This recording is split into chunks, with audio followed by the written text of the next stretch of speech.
We're gonna find shit to talk about today. I was trying to break into a Slim Jim. Oh yeah. Oh yeah, back into a Slim Jim ganja guru. Man, the vending machine was withholding my Slim Jim again, Nick. So I took it and I threw it down. Oh yeah, let me tell you something, Ella with the little bird. Let me tell you, I got nothing. I got no. Man, I swear I wasn't a huge fan of most of those classic wrestlers, but when Macho Man died, man. I want to say a different name, so I was about to fuck up. I'm glad you helped me. But when Macho Man died, dude, I felt that because he was like the most iconic one. And he was the most likable dude from what I hear. Like anytime he interacted with the fans, he had no problem going right into the mode. No, I know, I love this shit. And I just loved all his promos too. Like, oh yeah, I can't even see what the fuck's going on with these glasses, brother. Where am I, man? Dude, there was no way they were on cocaine when they did that fucking promo. Because at one point, Hulk Hogan started like, we're gonna go get the moon, and we're gonna grab the atmosphere, and we're gonna throw it down on the ring and show them that we're the champions of the world. Let me tell you something, cameraman. Get the fuck away from me. No, I used to love that shit, dude. I gotta tell you, if you guys ever want to know how to like talk to a crowd or like kind of like, you know, I guess perform, like watch wrestling, because they can turn something so fucking stupid and get so into it. This shit's pretty badass. Like I don't know. I know you hate it, but when The Rock appeared, he was kind of that big ultimate guy with the mic, but he exaggerated like a motherfucker. Oh no, his shit got ridiculous too. Like I don't even know what the fuck this bit of. I'm trying to show The Rock and he's showing Hulk Hogan and shit, but yeah, like this thing, like, see him walking around the ring, just making this shit ridiculous. By the way, this is Ringside Hangout, everybody. I didn't want to tell y'all, but yeah, it's definitely Ringside Hangout. Hey, man, when we have a good idea going, like the idea of talking about wrestlers that we actually all fucking know, because I grew up with these motherfuckers. At least you ain't talking about, like, the new guy, Bret Wyatt, who fucking does these promos dressed like as a wannabe Undertaker, where he's, like, got these black clothes on, and he's talking about this weird daughter that he apparently has. Like, wrestling has really turned to some like drama shit from AMC. No, it really has, dude. I'm actually really liking. Oh wait, I don't even have you on the screen now. My bad. But as you can see, though, people, the chat's actually getting into this too. Like, we're not the only ones talking about wrestling. The chat's like, "Oh, fucking Bonesaw's ready!" and Spider-Man and everything. Because like that was where I remember him the biggest moment when I saw him appear in Spider-Man. I was like, "No, man, that's Macho Man." Yeah, man, that shit was cool. And I actually liked the character of Bonesaw. I actually kind of thought when I first saw the movie that he was going to be more of a character. I didn't even know. I don't read the comics or watch the TV shows or anything, so I had no idea who the fuck Bonesaw was or if that was going to be a bigger deal. But yeah, other than that, though, it is a Midweek Chat Attack, and yes, I know we already got pretty fucking nerdy as far as we already gotten, but we're going to get a lot nerdier tonight because obviously, Ganja, do your obligatory little scream. Star Wars Last Jedi trailer came out. Star Wars! Alan, I'm so glad that you don't like also. Star Wars. Yeah, no, because Alan, I'm so glad you don't like Star Wars like me. Or it's not that I don't like. I've never been a fan of the movies. Like Force Awakens was fine, but I've never I saw the movies in whatever order I saw them in. Never a huge fan. I always much prefer the video games over the movies. I'd rather play as a Jedi than watch a Jedi. Yeah, and this fucking thing too. Like, I mean, I don't know if this is the newest thing because it says number 3 trending, so obviously this is the newest trailer. But I'm gonna go and show you the screen over here too. This is Last Jedi a trailer official, right? Yep. But I don't understand how this is obviously the second full-length trailer because the other trailer was not called the teaser. You know what I mean? And if you keep seeing like on YouTube, like everyone wants to name this whatever the fuck they want. Trailer 2, official trailer 2, official Star Wars, like by the group Star Wars. That's the problem. Like official trailer is like the first one's the official trailer, and this is the second official trailer because it's the actual trailer from the studio. Yeah, man. But we're going to be talking about that, people, and I'm just going through the itinerary because we are talking about Hey Arnold, the movie. It's coming out, man. Oh, somebody snap. Fuck you, Alan. Yeah, wait, what? Why fuck Another Alan? one? I'm just saying, there's been a fucking show in like 30 years, and they're doing another movie. Hey, man, they're planning to end it with a movie. They were talking about doing this ever since we were little kids, but they could never get the budget from Nickelodeon because they don't know a good show when they got one. For McDonald's, yeah. McDonald's got that Szechaun sauce, though. Do they? And that's man, I don't know if we're gonna pull it up. And Wendy's was talking shit, man. It was great. Oh yeah, they were. Why are they going to my Macho Man? Oh yeah, they were talking about the. Oh yeah, why are they talking shit to you, McDonald's? I want that Mulan Szechuan sauce. Yeah. No man, actually that would be great. I would buy the fuck out of that. Now I get the whole Rick and Morty thing because if Macho Man was selling me some kind of type of sauce, I would get that shit. I actually bought Slim Jims before. They're fucking disgusting. I don't know what the fuck that is.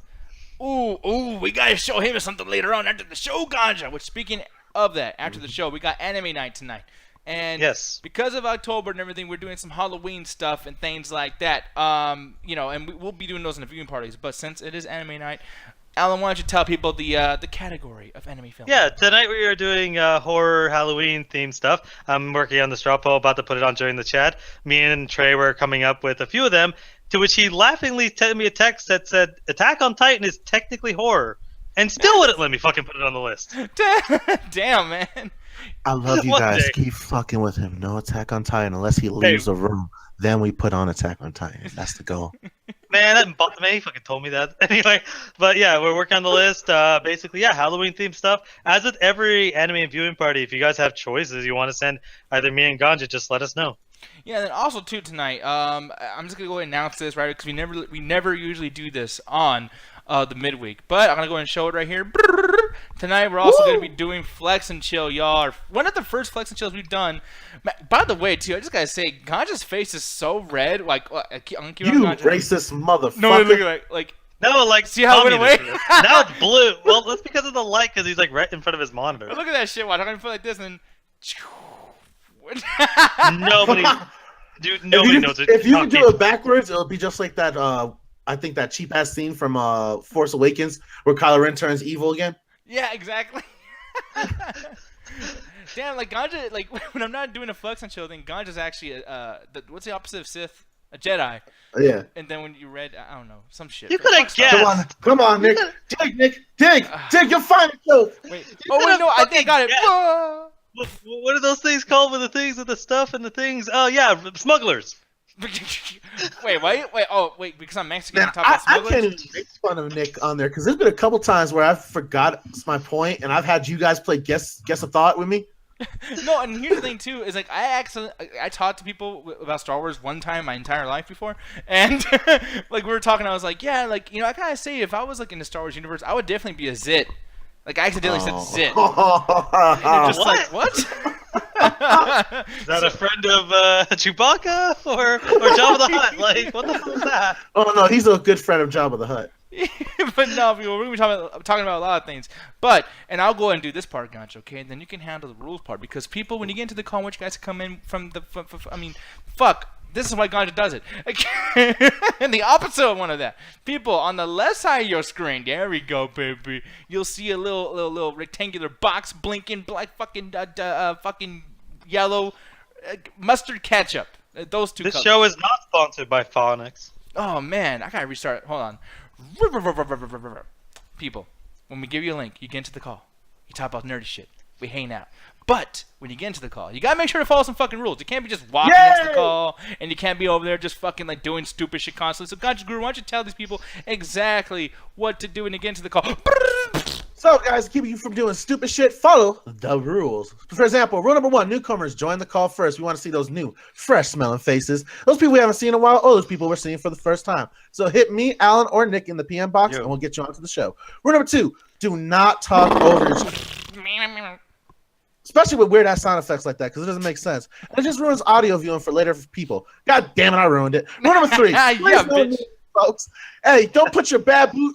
Ah, fuck you, Nick. You cursed me. Rule number 3, please no nudity, folks. We got a show here that includes keeping your dick in your pants, so make sure to keep that in mind. Rule number 4, do not give anyone else a link. That includes, if we give you the link, you hand it out to everybody, we kick you out. It's that simple, and we kick them out as well. Rule number 5, read the rules. And Alan, because I've been fucking up all night, can you finish this? Fuck you. Fuck you, man. God damn it. You're talking shit. See, I can actually finish a sentence, unlike these two motherfuckers. Oh, wait, you haven't started your sentence, 3 bitch. words. There's no sentence. 3 words is a sentence, motherfucker. Oh my god, no, world. it's not. Mr. Spelling Captain himself. You can do a fucking sentence in 3 words? See, There's you no fucked fucking up already. rules on lengths. You fucked up already. You trying to talk shit. And people Yeah, because I have these 2 motherfuckers that can't finish a sentence trying to explain to me how a sentence works. Cedric is a fucking asshole. Fuck you, Cedric. I knew he was giggling his ass off when I fucked up. I was like, no. No, man. And by the way, too, I just want to show some love to the YouTube chat. By the way, sorry about that, y'all. But like the YouTube chat, Raheem going at it once again, talking about Eminem murdered Trump in his brutal his diss video. Fuck Eminem, by the way. Is that what Eminem that was? sucks.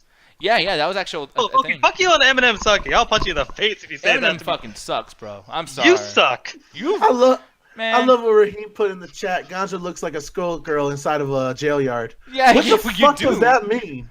Dude, I don't know, man. I'm just glad that he's not talking about fucking what's his face, or what's her face, Danielle. We do the ringside hangouts, and he goes in the YouTube chat and says, "Yo, man, this show's so great. It's like Danielle's titties." We're like, what? What? Like, oh. Also, I see you lurking there, Mr. Robinson. It's good to see you, wow, man. Yeah, met the real Mr. Robinson. Yeah, man. Finally, I guess he got away from Tommy McGrew, I guess. I don't know what the fuck, man. I used to love how every time Tommy McGrew had some kind of, like, fan art with him, there was a big cloud of smoke right behind him. That shit was great. Miss you, Tommy McGrew. But, yeah, man. That was, like, the first mascot before, like, Mr. Toasty.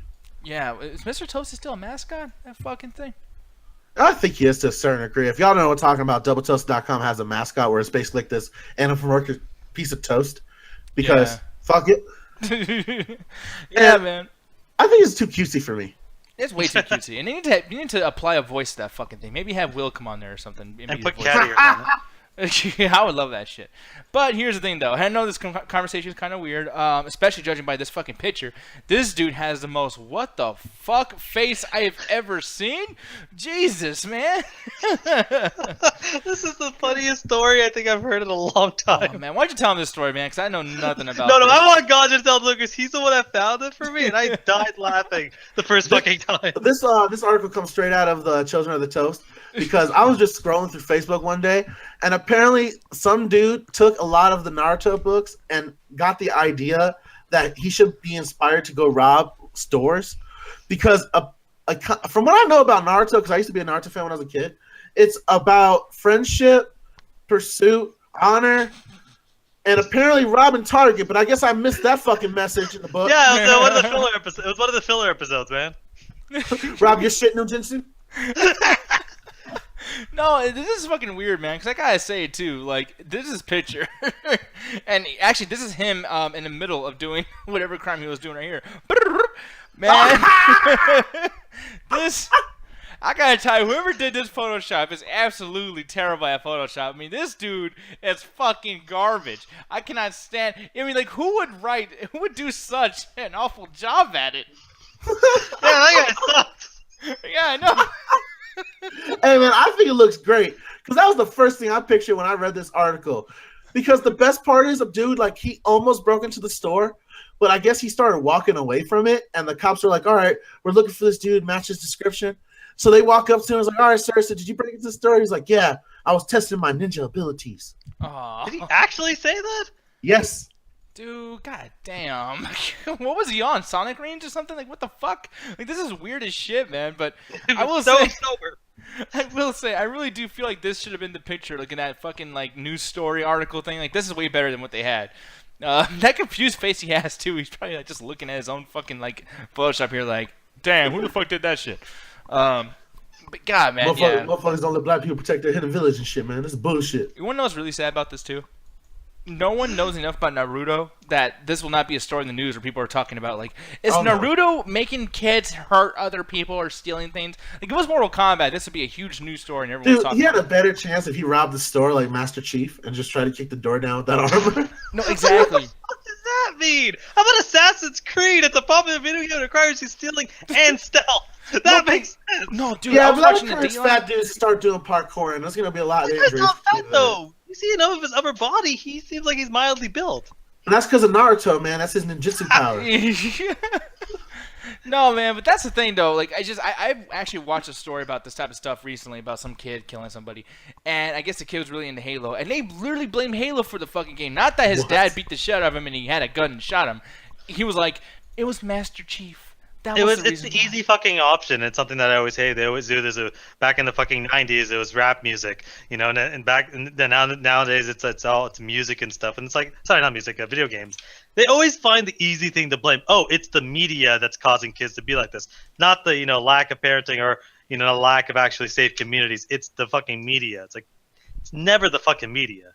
Yeah. Hey man, in their defense, when you give a kid Call of Duty, God, Call of Duty. Call of Duty, that is trained to be an assassin. Like the whole idea of Black Ops is to train kids to kill communist leaders, man. You gotta look deep into it.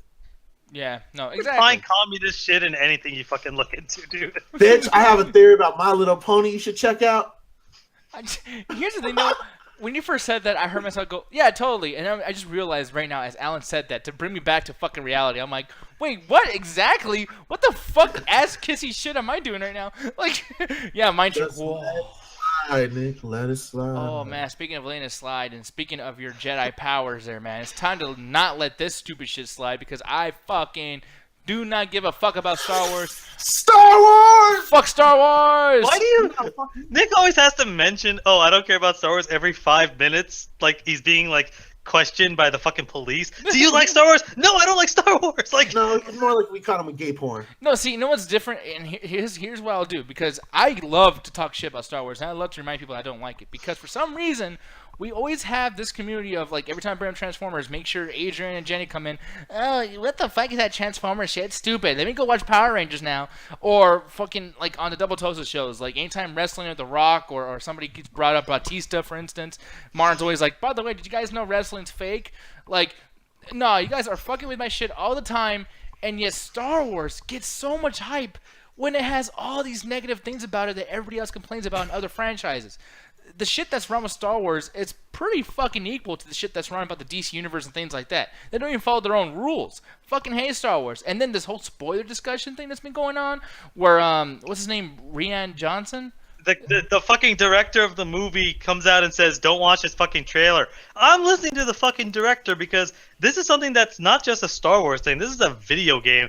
Oh, sorry, I'm about to say video game. This has been a superhero movie trailer mostly. My dick. Problem of like, motherfuckers are just spoiling the shit. Like, it says Star Wars on it. People are gonna watch it. Why do you have to put so much extra bullshit in the movies? I'll never understand that. Well, see, I don't mind that they put so much in the trailer because the trailer's going to be looking cool. Like, you Right. gotta sell me, right? But the thing is like, what is there to spoil? Like, I watched this whole fucking thing, and there's a couple things, like, for one, that weird little fucking creature they have, that toy thing, that was kind of like, oh, I didn't see that coming.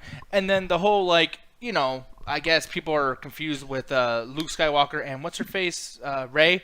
They Rey, feel like yeah. somehow Kylo Ren's going to be, like, teaming up with her or making her part of the fucking Sith army, whatever fucking stupid shit going on. Right. The thing is like, you should be expecting that anyways. This has happened in other Star Wars movies. If you're not ready for that to happen, you're just lying to yourself. This is Well, See, that's the again- thing. Like, me and Ali actually, because me, Ali, and I think 90s was there as well. We had watched the trailer when it first premiered, and that scene you're talking about, I think if you scroll up maybe like to the 8-minute mark is where it starts to appear, where they have the scene where he's looking at her with the fire in the background, and she's looking kind of like in the background. Me and Ali did kind of a play-by-play, like we're the NFL people trying to find a racist kneeling. yeah. And if you look at the background, there's tends to be like for example, like when Ray's background is less dark and there's not like ashes or flying, there's not smoke being projected like the scene where you're in Kylo Ren. Because Kylo Ren looks like he's in the middle of a battle or in the middle of like a lava planet or something like that, or a forest fire. Yeah. And that gives more of an atmosphere, where she just looked like they just found a bleak background where she's looking like this.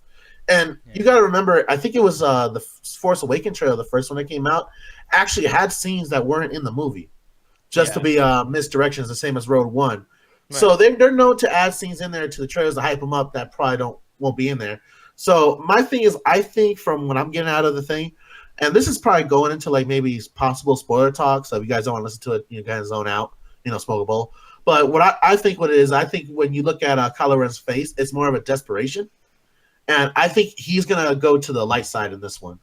No, I think there's... Oh, go ahead. No, I was just going to say, I think there's going to be a falling out between him and his master. I feel like the same thing, too. You call him Kylo Ren, I call him Snape. Okay. No, but Julian, you're in here, and I know you like the Star Wars, man. What did you feel about the trailer? And just take it away, sir.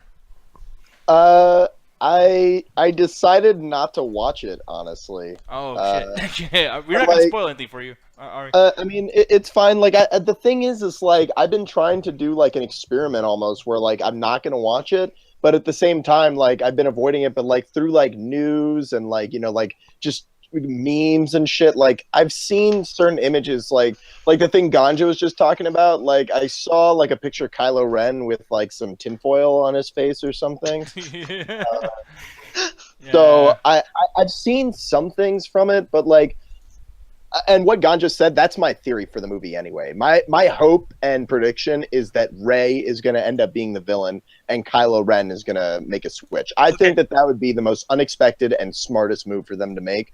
But when the director says don't watch a trailer, like I'm gonna go by that. So Yeah. like I'm gonna do my best not to watch it. I don't know if I'll go and do that really petty shit where if I'm in theaters, I'm sitting down with my 50-ounce Mountain Dew and popcorn. I don't know if I'm gonna waddle my way out of the theater, and I'll probably just sit there and watch it. But I might. So I don't know. I'm gonna try to not watch it, but I'm hyped for it anyway, man. It is Star Wars, but like, man, I'm getting sick of that Star Wars though. Yeah, and as Alexander Robinson said, Rian Johnson later took back his "Don't watch a trailer" statement, which he did do that, but he also had said to. too. Well, no, he had to, but then on top of it too, I think what it was is sometimes because people are fucking stupid, people just want to rebel just for the sake of rebelling, and I think what happened was that probably created more buzz. The fact like, oh shit, this guarantees we're gonna see some cool shit. If the director doesn't want me to see it, I gotta see it then because this must spoil something, and I want to have answers now. I can't take any more Star Wars hype. I gotta see it, And to a certain degree, it doesn't matter whether he's taking it back or not. Just seeing that one frame of Kylo Ren with the fucking robot jizz on his face or whatever that is, that to me is like, that's too much. Like, that wasn't in the last movie. I don't need to see that until my ass is down in the seat. Well, all that is cauterizing Jesus a Christ, moon. dude! Like, what do you want? Just Star Wars? Cut. Yeah, well, it's okay. Funny thing you bring that up. Like, it's something that this problem was accentuated with the 65 Justice League trailers they've shown in the last 5 minutes, and also what happened with Spider-Man. What happened with Spider-Man: Homecoming? You saw the movie 5 times before the movie came out. It's like these are big properties. Star Wars is probably the biggest property in history. You could literally have Star Wars: The Last Jedi, that be it, and it'll make $5 billion. Like, you don't. Star Wars is one of those things you really don't need to sell. Because everybody already has an opinion whether or not they're already going to see it. What you need to show is essentially get the basic idea of a plot of what's going to happen, what's the struggle, show a few shots of the villain, show a few shots of the heroes and some of the supporting characters, and it's really all you need in a trailer like this. That's the thing, because I actually watched the trailer and it did everything you're pretty much describing, Birdman. Like, there was hardly anything that was really spoilerish. All screen captures, if anything. Yeah, I was gonna say though, like from what I've heard, and like I think there's like some like Furby or something in the trailer. What the hell is with the but they released that look a long time ago. They were gonna sell that first. They did, but that's some shit that could maybe stand out to like some dumb kid where they're like, "Oh, mom, you see that? That's what I want for Christmas, bitch. Make sure you." Those get are the fucking Ewoks. I'm calling it, man. Man, those aren't Ewoks, man. Those are hamster penguins. Those are gonna be what they did with the fucking Ewoks. These overly cutesy things for hamster penguins. Reasons. Whatever, man. No, because that's the thing though. Like, I've been looking at this too. This is a thumbnail on a lot of things too. Like, if you guys pay attention to Double Toast and everything. Oh, that's a meme, dude. That's a meme waiting to happen. That's like the Patrick. That's like the Patrick meme of him kind of like looking like scared or startled. That's gonna be a meme like tomorrow. That looks like a a meme now. with Like, eyes. Is it already started? Yeah, no. Oh man, dude, they actually having this. Someone made a GIF of it popping out of that one dude in Alien, where it's like, oh god. I would think Alien Covenant a much better movie. Oh, fuck you. No, but here's the thing though, man. Like, I'm looking at this particular thing here, man, and I gotta say, like, this movie looks cool, but it's just like, it looks like every Star Wars movie. Like, I'm not gonna say this movie's bad. I'm not gonna say that this trailer's bad. Right. As a matter of fact, this trailer is fucking better than a lot of trailers I've seen. Doesn't mean the movie's gonna be good, but I'm like, holy shit, you actually. Wait, what'd you say? I just said hype. Well, here's the thing, though. I'm not even trying to hype it up, but Ganja's right, but earned hype, right? Or no? Like, what do you feel about that sense, Ganja? Like, do you feel like this is earned hype, or do you feel like... Yeah. Because, like, this trailer shows you a lot of shit. Like, there's, like, explosions and fucking everything going on. Not to mention, in the beginning of the trailer, the story. They have showed so many different places that they're going to be in the film, in this trailer. Like, I feel like this is gonna be a fucking journey. I think it's more of a hint. Like when you see like video game trailers where they fight in different levels and it's just quick flashes, so you can't really see the background. But from what I saw in the trailer, it was very cohesive.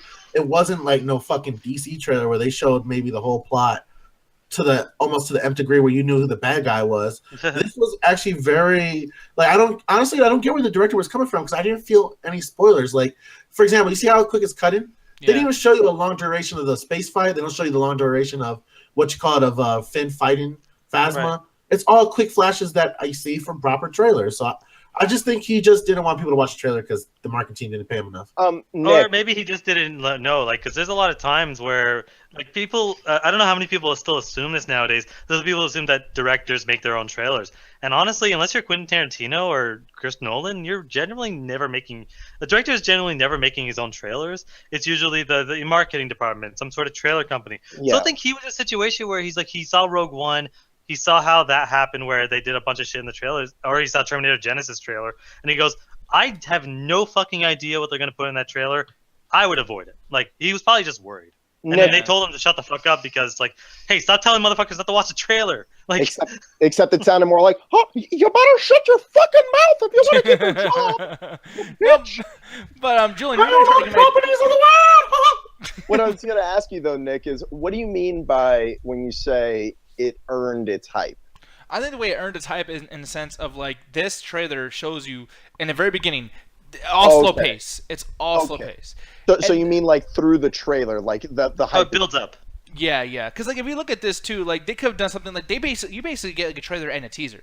Like, when you see shit like this, it's like, ooh, just know that he's in a movie, like Kylo Ren, blah blah, and then like you're watching it, and it's almost like a movie in itself. It's like a 2-minute movie.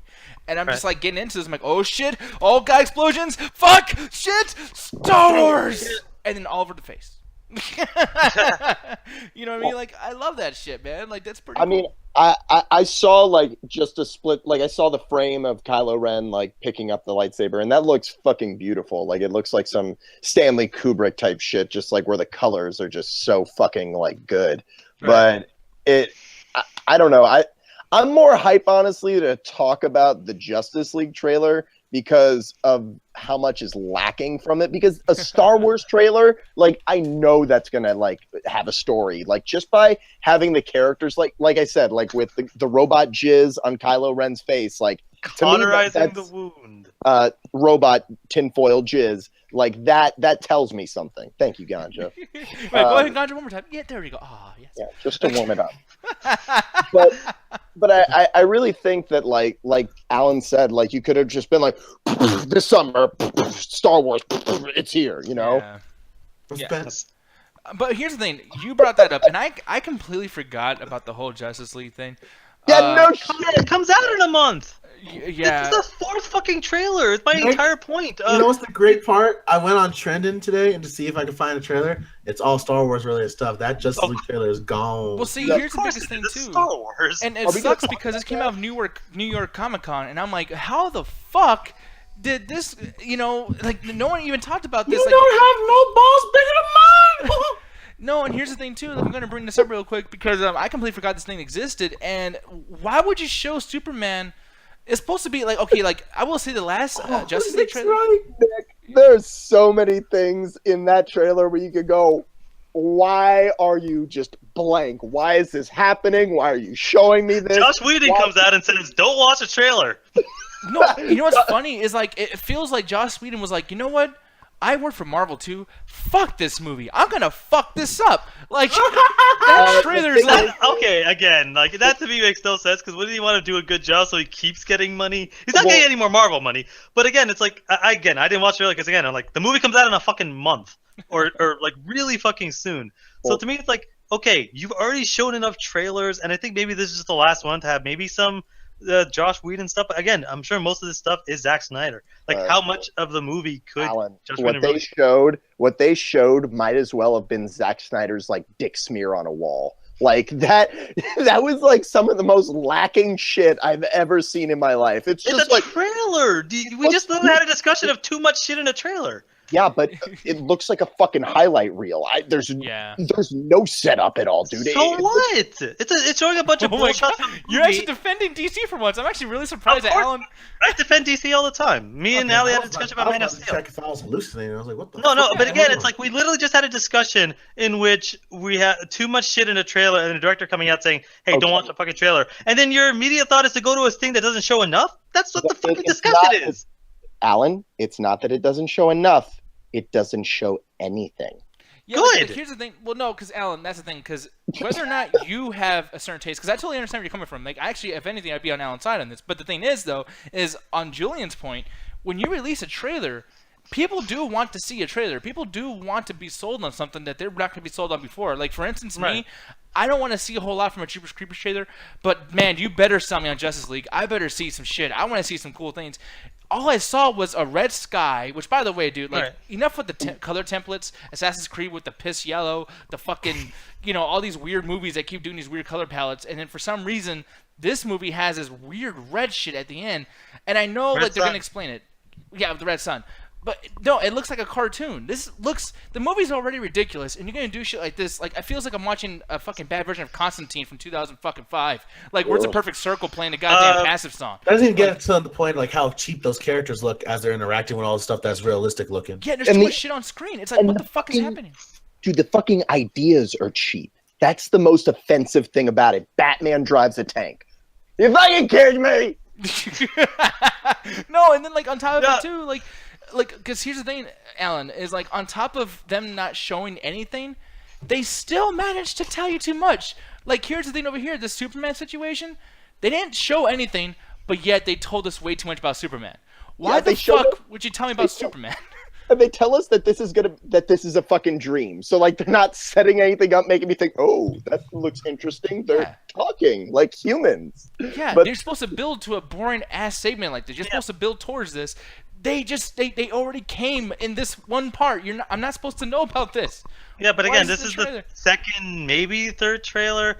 They've already done the, again, my problem with multiple trailers, but whatever, we'll set that aside. This is, again, the second or third trailer. They've already done the teaser to set you up, to get you going, and this is just to sate you until the movie actually comes out. They're not going to sit there and show more of the fucking movie when they've already done the what they needed in the last two trailers. And through these 50 trailers for this movie that they've done, what can you tell me the plot is going to be of this film?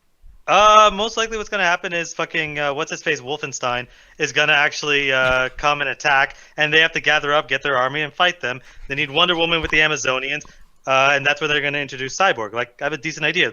A bunch of heroes are going to fight the bad guy. Yeah. Done. I mean, every comic movie ever. You know what I mean? Yeah, but this is like, them building it. Yeah. That's where Julian's getting at, though. Is you're saying like, oh well, look at all these grand characters and all this stuff on the screen. Right. But that's his point. Like, it's just highlight reels.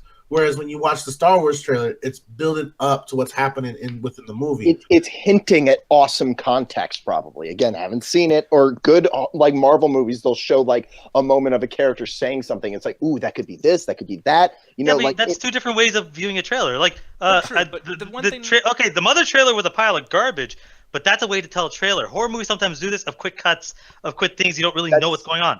That's a different style of advertising, though, for a different kind of movie. But that's what I'm getting at.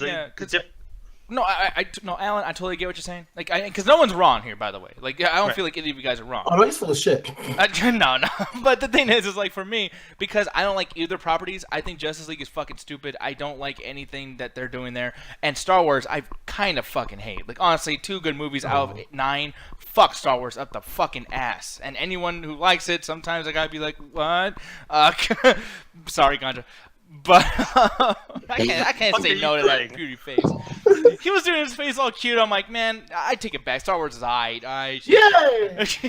But no, man. But like, for me, if I had to choose which is better, I would say just like what Ganja and Julian would say, man. Star Wars. I feel like I knew what's gonna happen with Star Wars. I'm like, oh man, I don't give a fuck with this trailer. I already know what's gonna happen. The movie kind of spoils it with the title of the movie, and then when you watch the trailer, you're like, you know what?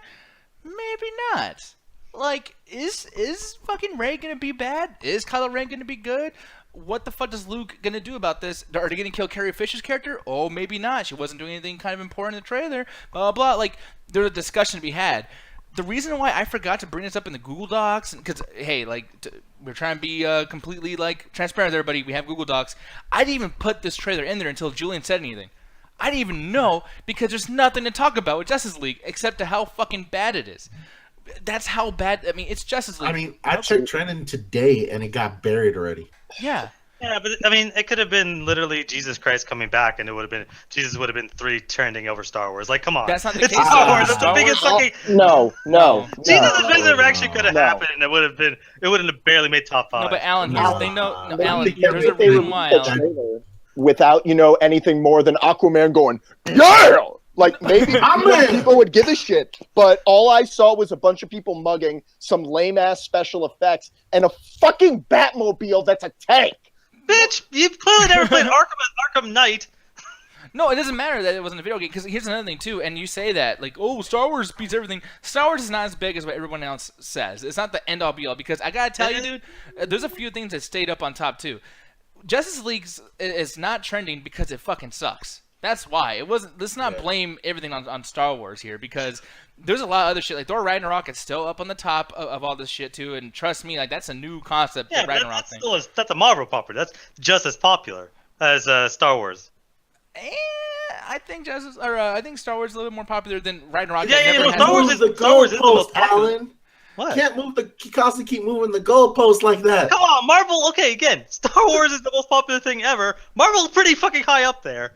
Like, in this day and age, yes, he's right. That is correct. Like, the mouse would be like, dicks out. But see, Julian, like, and here's the thing, Alan, too, I'm gonna argue with you. I hate to do this because, like, now we're gonna have this argument about something I don't give a fuck about. But Alan, it's like you can't say it's just Marvel because what about Cloak and Dagger or whatever the fuck too? Like, just because it has a Marvel logo doesn't mean it's gonna be the most popular fucking thing. Because where's Punisher, etc. It's not that. Punisher was up on trending, and you're talking about a Marvel movie, Marvel Studios but like, in movie? comparison to Star Wars, though, I'm saying like, like Batman and Superman and Wonder Woman are way more important than fucking Thor and fucking Ragnarok. You're talking about in comic books, yes, but you're talking about the DCU versus the MCU. The DCU, I'm more surprised it was trending at all because a lot of hate happens with that kind of stuff. But Marvel is like a fucking household name. Motherfuckers that never read a comic are gonna watch the next Marvel. The movie's not called Marvel. It's Thor Ragnarok. It doesn't. Yeah, but it's people know it's Marvel. And when we say Marvel Studios, Thor Ragnarok. Like, so exactly. Julian. But Julian, like your mom, for instance, because I mean, I don't know if they're into movies, your parents, but like, would your mom know that Thor's with Marvel? No, she doesn't give a shit about superheroes. She wouldn't know that Batman was with DC either. Well, no, but here's the thing, though. If you told her, "Hey, Mom, you know what movie I'm gonna watch today? I'm gonna watch Batman," versus, "Hey, Mom, I'm gonna watch Thor Ragnarok," which one do you think she'll know better? She'll know Batman, because everyone knows fucking Batman. It's not called Batman. It's called Justice League, and she would know. Dad, my point. It's like, wow, I like how you just proved his point for him. I guess. All right, Julian's mom isn't the epitome of American citizens. No, but there's a lot of people. Julian's mom is a representative of all the Jewish community within North America. This is weird. No, but here's the thing. I'm just saying, like, just a general person, I feel like, because, like, even me, dude, I do these shows, and I'm trying, I'll pull a Justin. I have a podcast, and there we talk about things. But but the thing is, like, I only knew what the fuck Ragnarok was when I first saw that first trailer. I don't give a fuck about what Thor or Ragnarok or any of that shit. I get what you're saying, Nick. Yes. Obviously, if I said, hey, you want to go see the Ragnarok or the Batman, people would be like, well, I know what the Batman is, but what other thing you say? Like, no shit, dude. Yeah.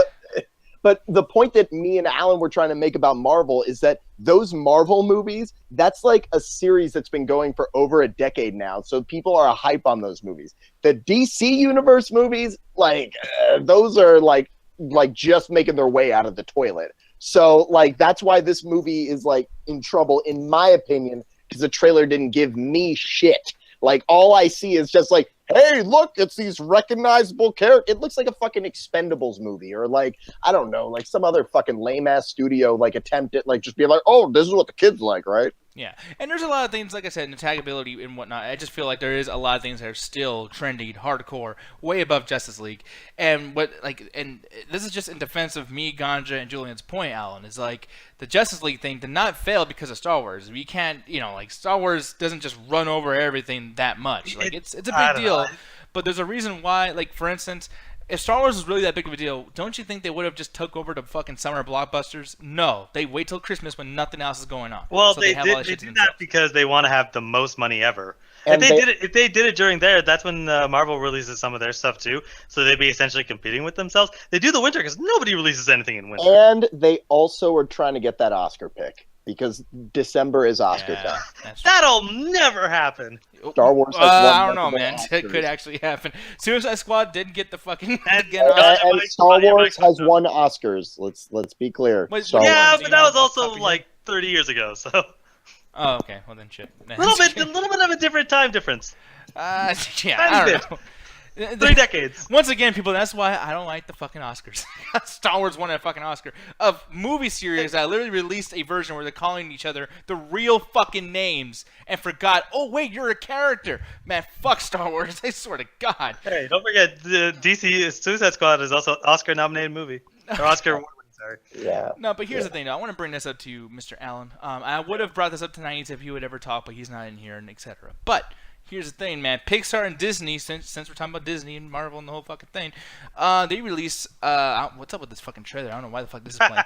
But Pixar and Disney launched new Coco and Star Wars VR experiences. Now, first of all, I've been meaning to ask you, and just decided to ask you on the show one of these days. Today's that day. What do you feel about VR? You have VR now. You've been playing the fuck out of it. What do you think about VR? Yeah, well, so I guess just a long story short, so a while ago, I think almost a year ago, a store of mine was just having the HTC Vive set up, and I decided I would check it out. Just try it out, just because I was curious about VR. I tried PSVR, and I didn't really enjoy it. And I really kind of enjoyed what, to me, separated it more than anything was the Vive controllers, and it was basically like, hey, let's combine motion with VR, and to me, that felt a lot better. And then a year later, when it dropped in price, I said, fuck it, I'll pick it up. I still have the same opinions that I've always had about VR, that it's an overly expensive gimmick. You're paying console prices for essentially what amounts to a peripheral. Mm-hmm. And I don't think it's worth it, and I don't think it'll ever replace how people game because of how exhausting it is and how just disorienting it can be. But I still do enjoy it because I think that it gives you a different experience you can't really get from standard controller. Better experience, that's a matter of opinion, but it does give you a different experience that I do kind of enjoy. And looking at this, to me, it's like, okay, this is kind of their whole like, hey, let's do this kind of Skylanders thing, but let's actually just have it with VR. And I think that's what's going to happen a lot. We're going to have these tiny little experiences with VR. It's really all you can do. You can't do anything fast-paced. You can't do long stretches of games because you'll kill motherfuckers.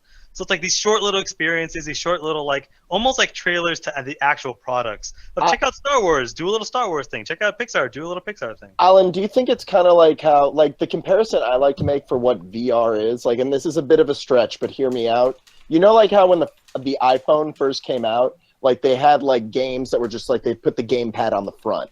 And then like people started thinking of, you know, clever ways to use the touch screen, right? I think that that's what VR is going to become. People are going to take the gimmick and find interesting ways to use it. Like I haven't played like any VR really. I've watched like some of those like movie game things. Sure. And those are kind of neat, I think. But I think things like Job Simulator and like the Rick and Morty movie game type thing. Yeah, whatever that was, yeah. Those are going to take off. Job Simulator is a really goofy game where like you're in a cubicle, so you have an excuse to not like move or anything, and like there's a bunch of like random shit that you can do depending on like I don't know what disc you put in the floppy drive or whatever. Yeah, no, it's just a bunch of small mini games. But the problem with VR and why this probably won't do as well as Disney hopes is VR is way too expensive for the average person to come in. Like I think I paid $730 Canadian, which is about $600 American. And that was a fucking deal. That was like hundreds of dollars off the fucking price. Like, you're not gonna get average people to fucking buy this, even if this is on PSVR or if anyone actually fucking has an Oculus. You're still playing. You're asking people, hey, pay for a PS4 peripheral to pay your PS4 games. Like, not a lot of people are gonna do that, and not enough that you can do anything with until there's a substantial price decrease. Yeah, and I will chill, Raheem. I'm sorry about that. God damn it, fuck you. No, the one thing though, Alexander, man, the real Mr. Robinson's in the call. I was gonna say in the chat. I can I'm in smell both. it. Thank you. Well, it's been a while since I've last been on here, like months or something. I think it's been more than a year, man. And shut the fuck out. That's what you said. Yeah, man. By the way, I like your mic, man. It's all professional looking and everything, dude. Do you do voice acting? Thank you. Shit? No. I have a YouTube channel, so that's where that's why I have the mic. Oh yeah. Actually, what is your YouTube channel, really quick? Since I have you here, might as well like check your shit out real quick. Yeah, it's been a while. It's the real Mr. Robinson. Oh, we still have him in our Toasty Creatives. We just haven't seen him do anything right, so it hasn't popped in descriptions. Yeah, and I had it on his face. I'm sorry, that must feel creepy. Okay. But I just want to say something real quick to the people that are watching. Check out Mr. Robinson's setup. That is our dream setup for everybody to come on here. Yes. Please get this set up. Nah, man, get a headset. Do it for the children. And you know what? It's even better than mine because he actually has a fucking webcam. Like, so that's great. Well, I'm using I'm using my eyesight in my MacBook Pro, but so I don't know how it shit. looks like from your guys' perspective, but from me it looks crystal clear, but I don't know. Oh man, it looks so crystal clear. I think you were Billie Holiday when you popped up. Yeah, although I'm not liking you very much right now because you just kind of called me out. You're saying like you have the MacBook Pro webcam and I have that too. So fuck you, Ganja. I know you called me that. Called me out on that a few times, but yeah. Oh, I thought you were saying fuck me. Oh yeah, no, fuck everybody. Like Honestly, give it 5 minutes. He usually does that want to fuck off at some point. Of course, but no, this is the Mr. Real, the real Mr. Robinson. I know Ganja like that, but no, man, the real Mr. Robinson. Now, I didn't know you did so much shit on your channel, man. Like, I actually like your setup. It's all neat and everything. It's fucking Thank badass. you. I feel like I'm doing too much, but I definitely appreciate the compliment. Yeah, man, but no, man. I'm actually going to check some of this stuff out, too, because you're doing fucking Batman and retro reviews and everything like that. You know, yeah. I might have to check this out at some point, dude.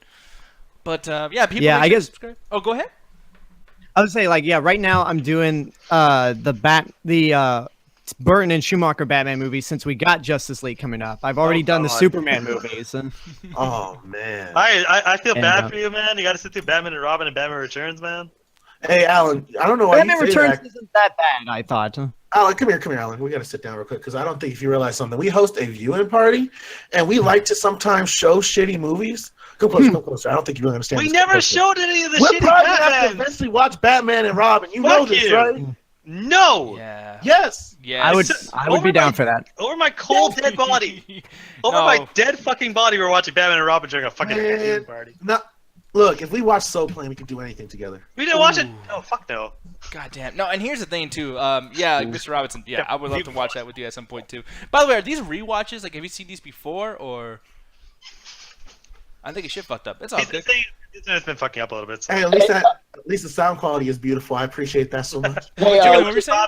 I was gonna say, Ganja, just so you know, man, if you need it, you can borrow my back credit card. Like, if you need to take Next time I'm not a nostalgia critic. I'm not about to lose my shit. Oh, I will. That is the dumbest fucking thing I've ever seen in a movie. Hold on. I'm gonna flip this Fucking trigger. God. Yeah, he's about Hey, to man, see all that shit. I right like now. Batman. I like Batman and Robin only because I was a fan of George Clooney when I was younger, and I always wanted to bang out Poison Ivy. Wait, That's because it's just Uma Thurman and green and makeup. You damn right, and I wasn't even a man yet, and my dude knew I love women. dude, Cedric just said over your cold dead body. You're already making Mr. Freeze puns. I'm Oh, so God proud of damn you, it. Alan. I didn't do that on purpose. Oh, you wasn't cold the dead body. And you know you fucking Let's kill the lied. I mean, dinosaurs. Mr. Robinson, nice to meet you. Nice to meet you. Nice to meet That is you. you want to know the reason I hate puns? Is actually that movie. Because Oh. I remember just random thing. So when I was a kid, I remember enjoying the movie, but then again, I was a dumb kid. So I had a buddy of mine said, "Let's rewatch it," and like 15 years later, oh god, it took us 3 separate times over the course of 6 months to finish that fucking movie. Yeah, but Have it's you ever like, seen Batman and Robin, Nick? Oh, fuck yeah. And here's the thing. I love it. So, fuck y'all. Of course you do. This is bullshit. yeah, All right, but it's We've all fun, seen it, so I got a question for y'all. We have bat nipples on Robin and Batman, but on Batgirl, we got no nipples. I was so disappointed as a 6-year-old. That's your problem with that. That's your problem. I was a 6-year-old. I was looking for nipples. You raise a good point. Yeah. Where were her Yeah. nipples? No, he fucking doesn't. He raises not only a good point, but he makes them really hard. And I got another point for you, Ganja. How come they weren't keeping score in the first scene when those guys are playing hockey with the diamond? Like, who won? That's a good question. Maybe Mr. Or better Robinson. yet, why didn't? Oh, Or better go yet, ahead. why didn't they play the Adam West theme? Oh, Oh, you're gonna point fuck. out that entire fucking scene at the start of the movie. Where did they get skates from? There's Oh, nobody they- questioning why they had They skates in pop their out their boots. shoes. They have skate shoes. That's explained, Alan. Come on, keep up. What's odd? Man, They're I- bat skates. Fuck, Cedric. No, Cedric is making me laugh with the fucking the Bill Cosby gifts and everything. This He's shit's even amazing. pulled Bill Cosby thing since the show started. He's in the movie with Bill Cosby, dude. A comedian done some sexual assault. Cosby-rific. No, but Mr. Robinson, while your thing's working, and everything, I want to ask you too. Like, when you are doing these reviews, are these like re-reviews, like shit that you are watching again now, or is this stuff that you're watching for the very first time, like a Sammy ain't seen shit type thing?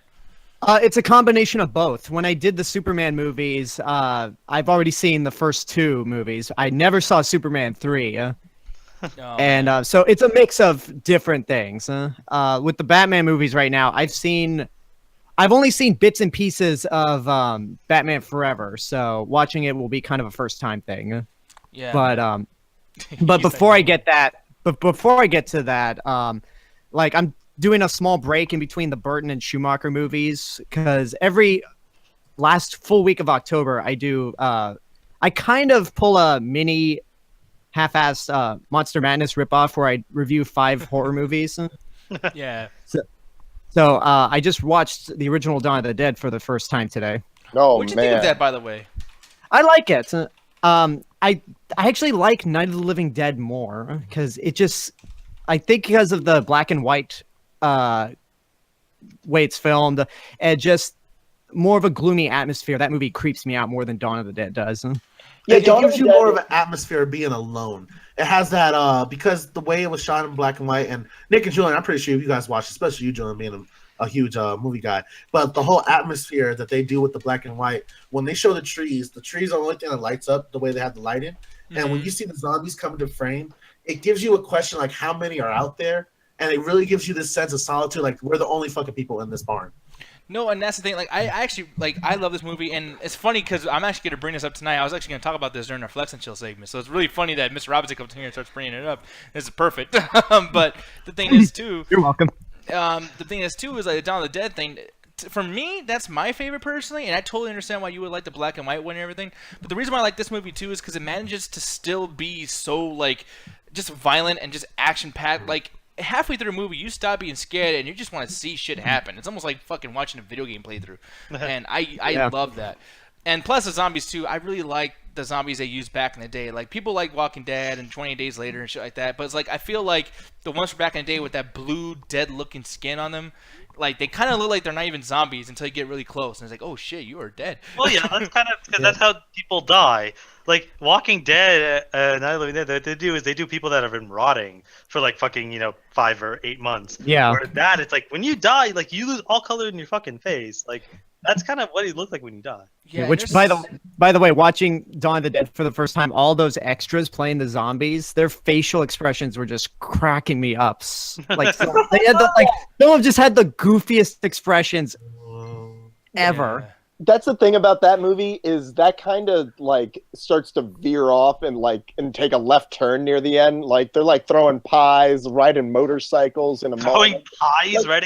Are they playing Resident Evil 5? All right, no, but that's the thing. Might though. as well. It They're makes playing sense. Dead though. Rising, to be It makes sense though in the terms of the context of the what's going on in the story and what's going on within the universe. Because think about it, it was in the 70s and the biker gangs were really big and popular, and they were a big thing around that time. Canada dealt with that, so you know what I'm talking about, Alan. Sure. Yeah. So you had a lot of these bikers going around. Like, what's the first thing bikers would do if they found out that the world ended and no cops were going to stop them from breaking the mall? They're breaking the mall. They're going to tear shit up, and they're going to fuck up the zombies because they don't care about people. Why the fuck they going to care about corpses? Regardless, it's still silly though, is the point I was trying to make. Like the first one, it starts serious, it gets even more serious, and then it gets as real as fuck as it can possibly get, and then ends. Oh yeah. Yeah. No, and this movie, the Night of the Living Dead, it takes its integrity and holds on to it towards like the credits. Like the integrity in this fucking film gets better as you go along. Then after the movie ends, you're almost like, damn, I feel like kind of fucked up. Dawn of the Dead doesn't do that. Like towards the end, you get that stupid like soundtrack mall thing, and you just see the zombies. Oh shit! I forgot became Robot Chicken. After Yeah. theme. This just became Robot Chicken. Stupid monkey. I love that fucking show, man. Oh, that feels so good. They're both great though for different reasons. I'd say. Yeah. Absolutely. No, that's a perfect way to describe it too. And we'll talk about Day more. of the Dead, though. How do y'all feel about Day of the Dead? Because for me, Fucking that's awesome. always been my weakest. I don't know if I've seen it. I haven't seen it. Oh yeah. I mean, are you gonna be doing all the George Romero films for this month, or? Just Dawn of the Dead. I have 4 other movies planned. Yeah, man, but no, like that's the thing though. Like I really fucking like the zombie movies from George Romero, but the only one that I always skip is fucking Day of the Dead. And trust me, like I actually kind of like Diary of the Dead. So for me to like something as kind of poor as Diary of the Dead, Man. Day of the Dead has to be some poop. Diary of the Dead had that badass Amish dude, though. I man. was Come just on. gonna say, yeah, he had that guy like with his name tag holding up on his chalkboard. Wait, man, spoiler, because you shouldn't be watching Diary of the Dead anyways. When he went, man, I felt my heart got ripped out. I was like, no, not the only badass character in this thing.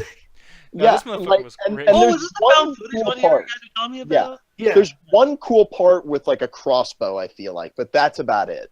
Yeah. No, this dude's fucking great, man. I actually really like this character. There was even talks of him actually getting his own thing eventually. I don't know if that was a rumor or what, but I just That's watched quite the yes. meme in itself, you know. But God, man, yeah, like I'm just wow, we really just got into a whole fucking thing about George Romero. But I love horror movies, Rest man, in and peace. I wish we could talk more about that kind of stuff too. But yeah, man, fucking, I really like your channel. I'm gonna be checking that stuff out more often. Hopefully, you can come on here more often and join us for the Flex and Chill segments and things like that. But now, Yeah, definitely want to. Like I'll keep you guys updated when I have some time off and I can pop back in. yeah, man, and Appreciate it. here's the thing, though, Mr. Ganja Guru. I want to bring up something to you, sir. This is especially for you, and probably most likely for either Julian. I don't think Alan likes this as much as you and Julian do. But Ganja, take it away, sir, with Rick and Morty and the Szechaun sauce bullshit. Because so obviously people are probably sick of hearing about this. It's already kind of old news now. It's like, okay, yes, Szechaun sauce, whatever the fuck. But apparently, and somebody from the chat showed me this recently too, but like something happened recently where basically they did this news headline about, yeah, the fans don't even understand the Rick and Morty Szechaun sauce fucking joke, and how they are the joke. Like, Well, before we get onto that, Nick, there's somebody in this call that's also a joke when it comes to this advertisement campaign. oh, fuck. I don't know. Man! I don't know if you were here. What was it, like, Julian? Maybe a year ago now. Maybe It 8 months. was less than a year ago. I feel like it was like in February or February. By February. It was April, right? It was April, right when they appeared the first episode of Rick and Morty. We all saw it, had a great time, and me and Julian are losing our shit and saying, "Man, that'd be awesome! McDonald's actually bring back the sauce." I Rick and Morty is popular. I said it was gonna happen. I was on the fence because I didn't know if they would do a non-kidney friendly product. I actually remember this. Julian did say this. I was there. I But if remember you this. please cut to my friend that has the bird instead of him right now. This Oh, he's hiding motherfucker, and not Penelope, the bird is cool. But the motherfucker who ran away from the camera said that McDonald's would ever do an advertisement campaign with Rick and Morty because it's an adult property and McDonald's is family friendly. Well, I hope you got your headphones in now. What you think now, bitch? Fuck you! Dude, the bird literally hid. What the fuck? Is he the bird? Look. Oh man, I told you to keep an eye on. God damn it. Okay, in my defense, McDonald's personally did that just to fuck with me. No, in your Yeah, defense, no. Rick and Morty is fucking stupid, and the fans are It's dumb not my as shit. fault, man. It's not. I did not think McDonald's would fucking do that. It's not my fault. So here's the thing, man. I don't like Ganja. What do you feel about this particular situation, or Julian? Like, I mean, like, because this is like getting ridiculous now with this. Well, fucking Julian, I'll sauce. let you go and then I'll Okay. finish off. I love everything that's going on. It's so fucking stupid. Dude, someone got stabbed over 2 ounces of No! sauce. Seriously? 2 ounces of sauce. Dude. What Like, the fuck? I man? think Man, that Trump's America. That was That's a cover-up fucking drug raid, man. They robbed that dude for cocaine and just said it was for the sauce. Oh man, dude. I think that it was great that they did it. I thought that like it was the smart thing to do, obviously, because Just like down, yeah.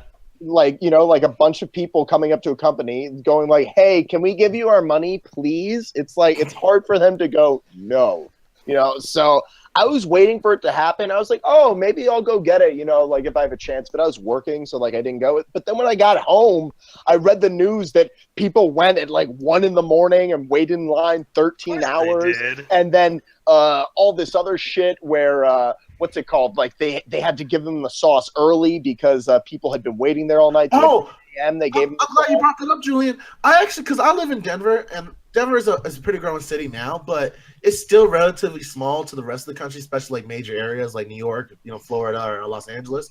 But I thought it was gonna be cool. You know, it was like 1 o'clock in the afternoon. I was like, you know, I'm just gonna call McDonald's, be like, yo, y'all still got that sauce? I think it was Saturday, so it was for the Saturday. nighttime talk. So I was gonna eat that shit and be like, tell you guys if it's good or not, if the fucking teriyaki sauce was better.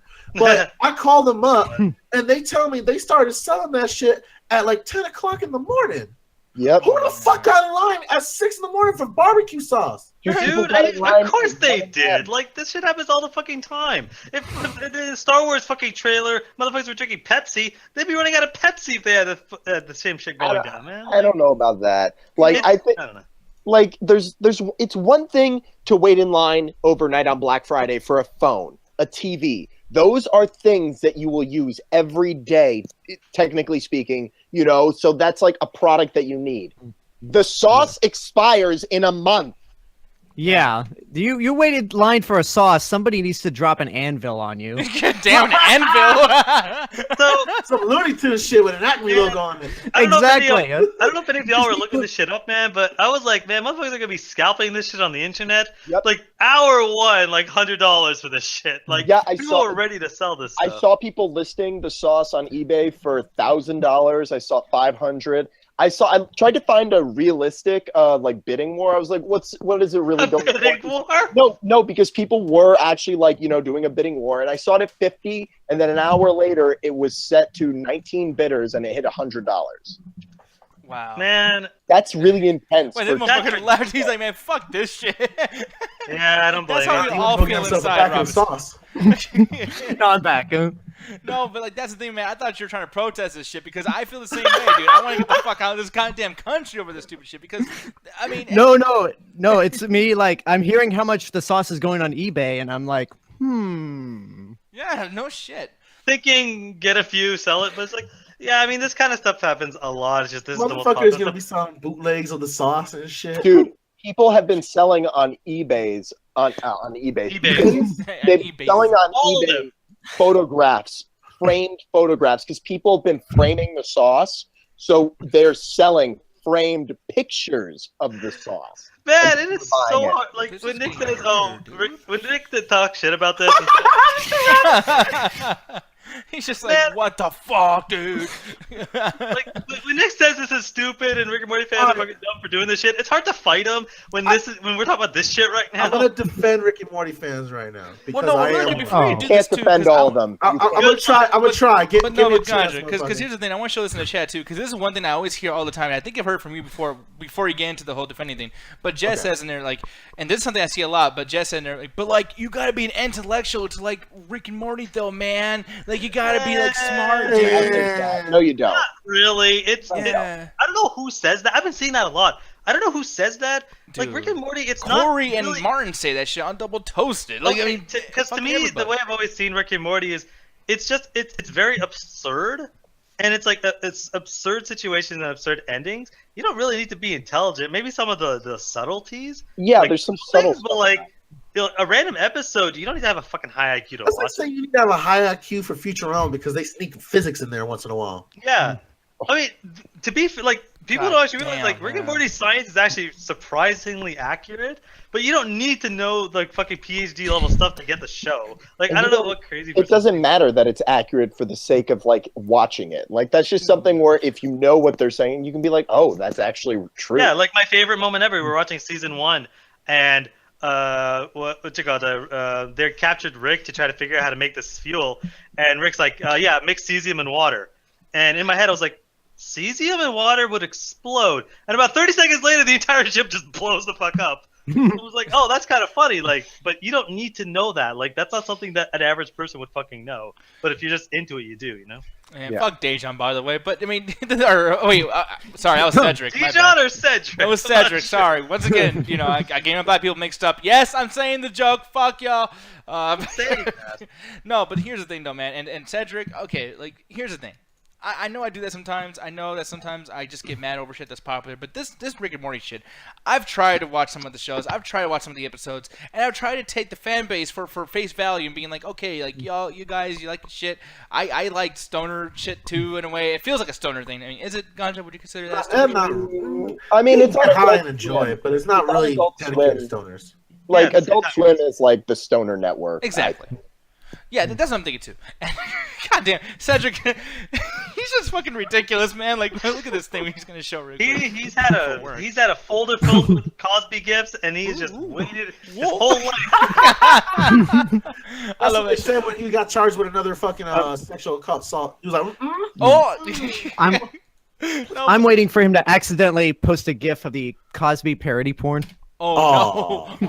man, that's how you get banned off the chat, That right? will be accidental. Yeah. No. But like I was saying earlier, I'm gonna defend it a little bit because I get the Rick and Morty hype because for one, this has kind of been like a show that's become a cultural pop icon, and the best way I can describe it is pretty much The Simpsons in its heyday. From what I'm seeing, like people going out their way to go do like the extra stuff that are happening. First, they got a Rickmobile that just goes around giving free like paraphernalia and free like gifts away, and people line up for hours upon hours to get free shit from official Rick and Morty gear. And I think a lot of that's because originally you didn't have that much Rick and Morty merchandise, especially from like the official like companies. So you had like a lot of people that were making their own, or they were just getting shit. So the sauce thing seemed like a kind of big hype for Rick and Morty fans. It was like us getting recognized by mainstream media to the point that even McDonald's like, "Yo, we got to sell this fucking sauce because people want it." Yeah. And it recognized the show as a mainstream hit rather than just kind of a subculture. And it's kind of legitimized the fan base. So you're seeing more of the crazy Rick and Morty fans. And I've seen that. And it's kind of the same thing, Alan, we always talk about is those Tumblr people that kind of take it too far. Like they're the ones that think because they get the science that you have to be intelligent to get Rick and Morty because it's for the educated, the jokester. Meanwhile, there's several episodes where they're jumping on an ass that farts. Yeah, exactly. Yeah. Again, it's like actually, the creator, Dan Harmon, has actually come out and actually said that he dislikes the intelligent ones, Nick, and the ones that use Rick and Morty, like Rick's hateful attitude and just his kind of a little bit of sexist demeanor as justification to treat women horribly. Yeah, and here's the thing, really quick too. I know I was laughing. I wasn't laughing at you, but Julian. Julian just sent me something. I don't know what the fuck is going on. This is the problem. Play the video and we can talk. No, don't play the video. Oh shit, that's a video of me. I'm out. No, this is the fucking issue. Like people go like they said on Double Toasted. It's people who are so obsessed with this. Like me and Ganja love this, but we would never go and do some shit like this. Like, dude, that's what about that lady behind the counter? Fuck out of here. I'm a real man. Well, yeah, like, again, it's something that Ganja brought up. It every single I've always described this whenever I describe fan bases. Every fan base for anything ever, if you condense it down to a person, is literally what we're seeing on screen. Every fan base has a motherfucker like that. Fuck. The thing is that unfortunately because that bullshit becomes so popular, that's what everyone thinks the fan base is. But there are more people that are just normal people, like the people in this call, than crazy. Did you just run out like Naruto? Yes, yeah, I thought the same thing. Crazy dumb motherfuckers like that. I guarantee you that was mostly because he was on video, and not necessarily because of that. But it's just like that's what people associate with the fan base. It could that's be actually the major just issue. that's stupid. Yeah, it's the people that make the loudest noise always get associated with the fan base. That just makes everything kind of like, that makes everything a problem. I agree, but gamers are definitely sexist though. Oh, fuck off, man! And they got no friends either. Yeah. And the whole $1 billion industry and the hundreds of millions of people that fucking play video games. It's like that. Not every Rick and Morty fan is a crazy fucking Naruto running moron that just ran out of a fucking store. But that's what gets associated with it, and that's kind of the problem. And something Jenny brought up in the chat is, and this is actually a more crucial issue, is people hyping it up and getting people that don't watch it, like Nick, to get really bothered because people won't shut the fuck up about Rick and Morty. Yeah. And that's kind of a reason I didn't watch it at first, because I was so sick of every 10 seconds somebody quoting some Rick, some Morty thing. I'm just like, okay, I'm sick of hearing it. Like, no matter how good something is, if you hear it over and over and over and over again, you're going to get sick of it because it's repetitive.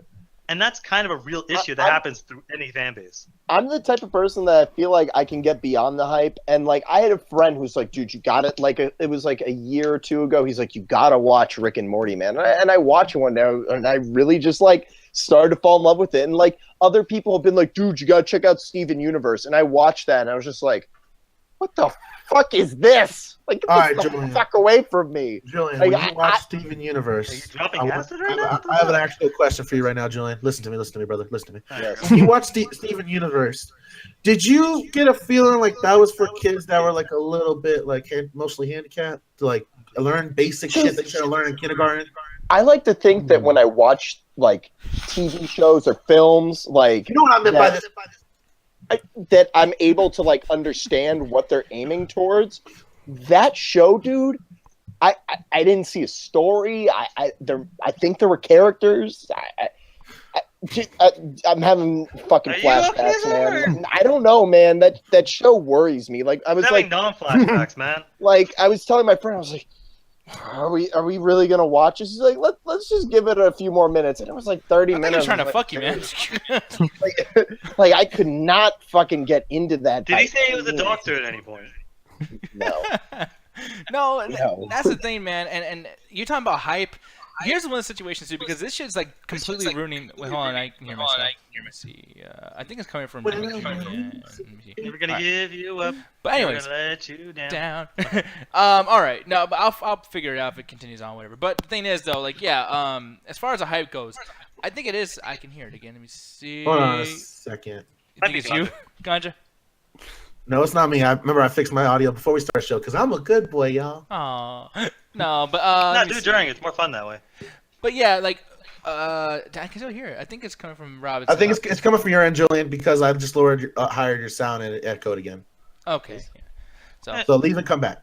Yeah, leave it come All back. That'd be cool. Yep. But yeah, no, but What were moving you on saying? though, because the thing is, when it comes to the hype and everything, and the hype factor of how this is actually kind of like hurting Rick and Morty and people A little like bit, me yeah.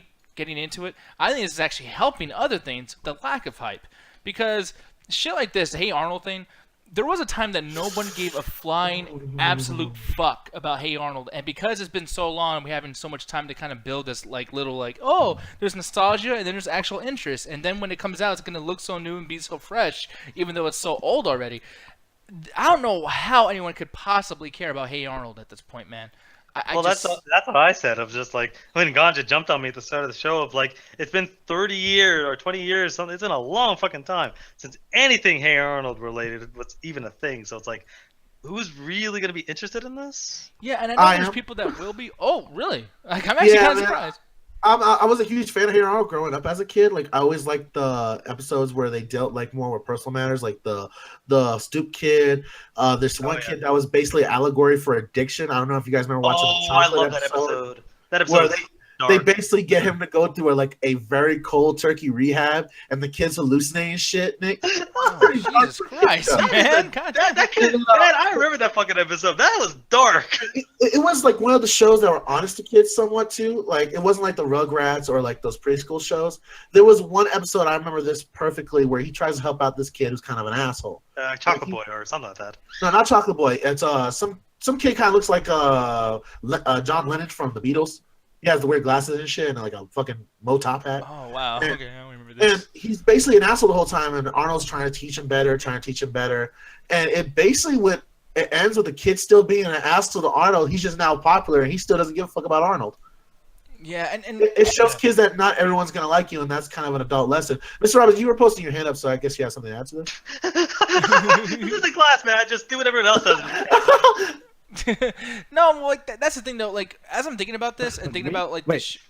what was up? What happened? What? Okay. Dick? Are you talking? I heard something come out. I don't know if you were trying to Mr. say. Roberts, your internet's going in and out. But Yep. Oh Yeah, man, it's- poor guy. He's actually stuck in the fan of going like, oh man, did you? It's kind of hard to. Oh. It was actually hilarious That to kid see. is like, shut up. No one likes Hey Arnold. He's like, hey, shut the fuck up. Hey, oh, one, Okay, two. he's now moving in 10 frames a second. Okay, I think it's better now, Alex. Hey there. He's scared to talk now. No, it's all good, man. But hopefully the shit works out, whatever, later on for you, man. But no, but like for me though, Ganja, like when you think about that and think about those particular things, like you get into those characters to a huge extent, they're probably not going to be touching on such serious things for the movie. You know what I mean? Because it's only an hour and a half. Well, that's the whole point of the movie. Is like it's not touching on a serious item, but it's something like the movie. All right, I'll give you credit. Like your hate for it is justified if they try to bring back a show for this, even if it's like a season or two. But from what I'm getting at the creators, it seems like they're just trying to bring this movie back as a top finisher for all the kids like me who grew up with the series, and this is going to be like their final because they always wanted to do this. It's just they got cut. They got their canceled way before they were able to do the finale, and they were going to go into Arnold fighting his parents. This is just a quick way to get that final in and possibly get kids interested in Hey Arnold again. Dude, this is as final as fucking Toy Story 3. We're getting like They're doing a Toy Story 4. Yeah, that's my point. Is there's no way that this is to cap off something from 20. Nah. Can I dream, motherfucker? I'm more with Ganja on this because this makes sense that they just come back for one last shot. Like maybe I don't know if anyone got me wrong. I love Hey Arnold. I watched that shit all the time when I was a kid. I loved every episode. It's just it's been so long since anything has happened. Yeah. And as far as seriousness in the movie, like if you remember the last Hey Arnold movie, they were talking about like them like fucking destroying a neighborhood and everyone's home, them getting kicked out of their homes so that they could build high rises and shit. Like they touch into some like they can basically do whatever they want there. It's just they do adult themes that need to without needing to technically be adult. They're doing adult themes that are dealing with kids, and that can resonate more and actually last a lot longer than something that's super kiddie or just that's super adult. So it's like they managed to do a nice mix. There's a reference to Helga's mom being an alcoholic, Nick. If you watch the series, she always has like this kind of like this pink kind of slushy, almost looks like margarita, and she's always slurring and acting tired and shit. And you can tell if you're an adult watching this, you're like, oh, fucking Helga's got a poor drunk mom. But if you're a kid, you're like, oh, her mom's a little eccentric and weird. Oh, dude, you're not even wrong, man. She's always at bars and she always has no money. Oh, what about oh my god, that show was fucking deep as shit. Yeah, it's just fucking up Alan, man. Jesus Christ. Because I'm remembering this stuff, man. There's one of the guys, his name was Oscar, and he's a mooch. And he's always bumming off of his wife, always getting money, and like he's basically just kind of a loser. And it's just like, oh man, that's. How about when they touch on the Vietnam War ended and the one of the housemates leave their kids with a soldier, and Arnold goes on a search to find his daughter so they could reunite for Christmas. God Yeah. damn. Yeah, this show is, again, they managed to do a lot of adult themes without needing to just go full adult. It's like, it's a kid show with adult themes that you don't understand it's a kid show. It's like Powerpuff Girls when they have those super deep-ass episodes that it's ridiculously depressing for a fucking lighthearted kid show. Yeah. Maybe they're just trying to like I just don't understand like why Hey Arnold? Like why just not? a movie like this? I mean, yes, why not? But I don't know, like maybe they're trying to do what Cartoon Network did, bringing back like old things with Powerpuff Girls. But like maybe if this is successful, they'll bring back Johnny Bravo, Cow and Chicken, and what's it called? Good luck bringing Man, I'm still waiting for that fucking The Rock movie with Johnny Bravo. That shit's been talked about for 20 years now. Dude, what about Dexter's Lab? I could see that coming back. Yes, that needs to come. Dexter's Lab is one of the best fucking shows ever. No, yeah. Jungle Daddy. But see, on top of being excited about this stuff, because I know I didn't have a whole lot to say there, whatever, and we are all hyped for Hey Arnold to come out, but I'm hyped, and you better be hyped too, motherfucker, because I cannot wait for them to redo this shit. Pokemon the movie, yes, Pokemon, yes. Gotta catch it up, So What?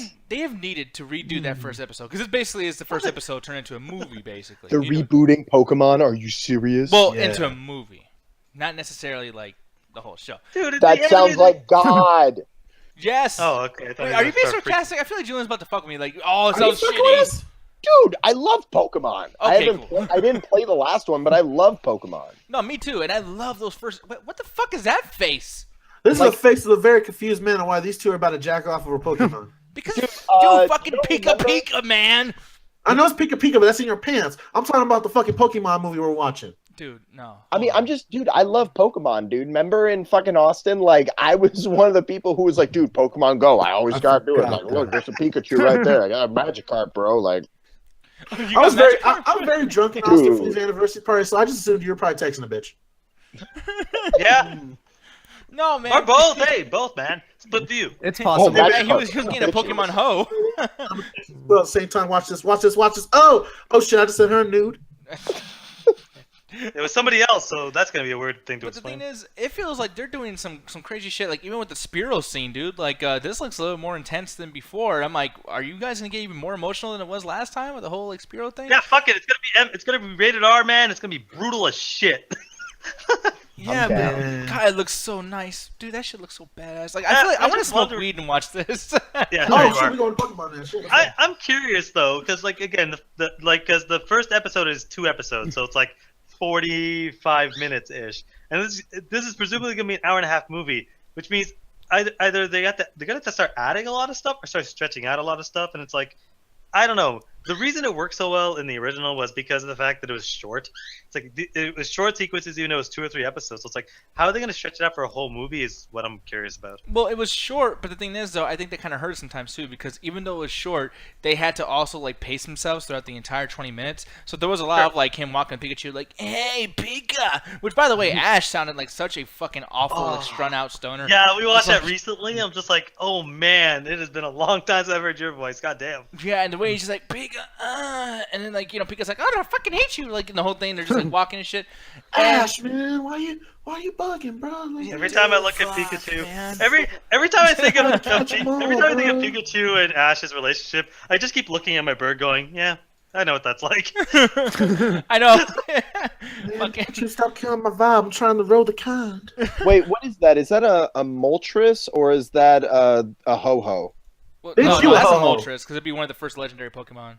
No, that's a Ho-Oh. No, it's In it's the show, Ho-Oh it's a because of the Ho-Oh. rainbow and the feather. Yeah, in the original episode, like the first thing he sees is a Ho-Oh. Wait, Ho-Oh was even. yeah, are cooler. y'all fucking around? Because I'm. No, No, that's the name of the Bullshit. Pokemon. No, they're not fucking around because I laughed my ass off when I watched the trailer. And he's like, "That's a ho-ho." Yeah, because here's the thing, dude. Like Jillian and Alan, everyone's gonna be fucking me like, "Oh, you don't know Pokemon?" Because first generation, I stopped after that. Shit. Well, I don't know, man. You What always is call that me out and first shit. generation, bro? No, No, I'm just pointing it out. Like I'm a casual. I don't give a like. When I say I don't give a shit about Pokemon, not because I think it sucks. I just really don't care about My Pokemon. thing is, like, from what I got on the trailer, like, I get what you're coming from, Nick. That it looks emotional and looks like it's gonna bring out a lot of like, kind of like the feelings of nostalgia, but it's gonna give you something new as well. Because it looks like it's not only gonna be the first adventure with Pikachu, it's going also into another adventure right after that. So it looks like it's gonna be maybe a 2-story part movie, or it's probably the same journey and it just ends with Ho-Ho again.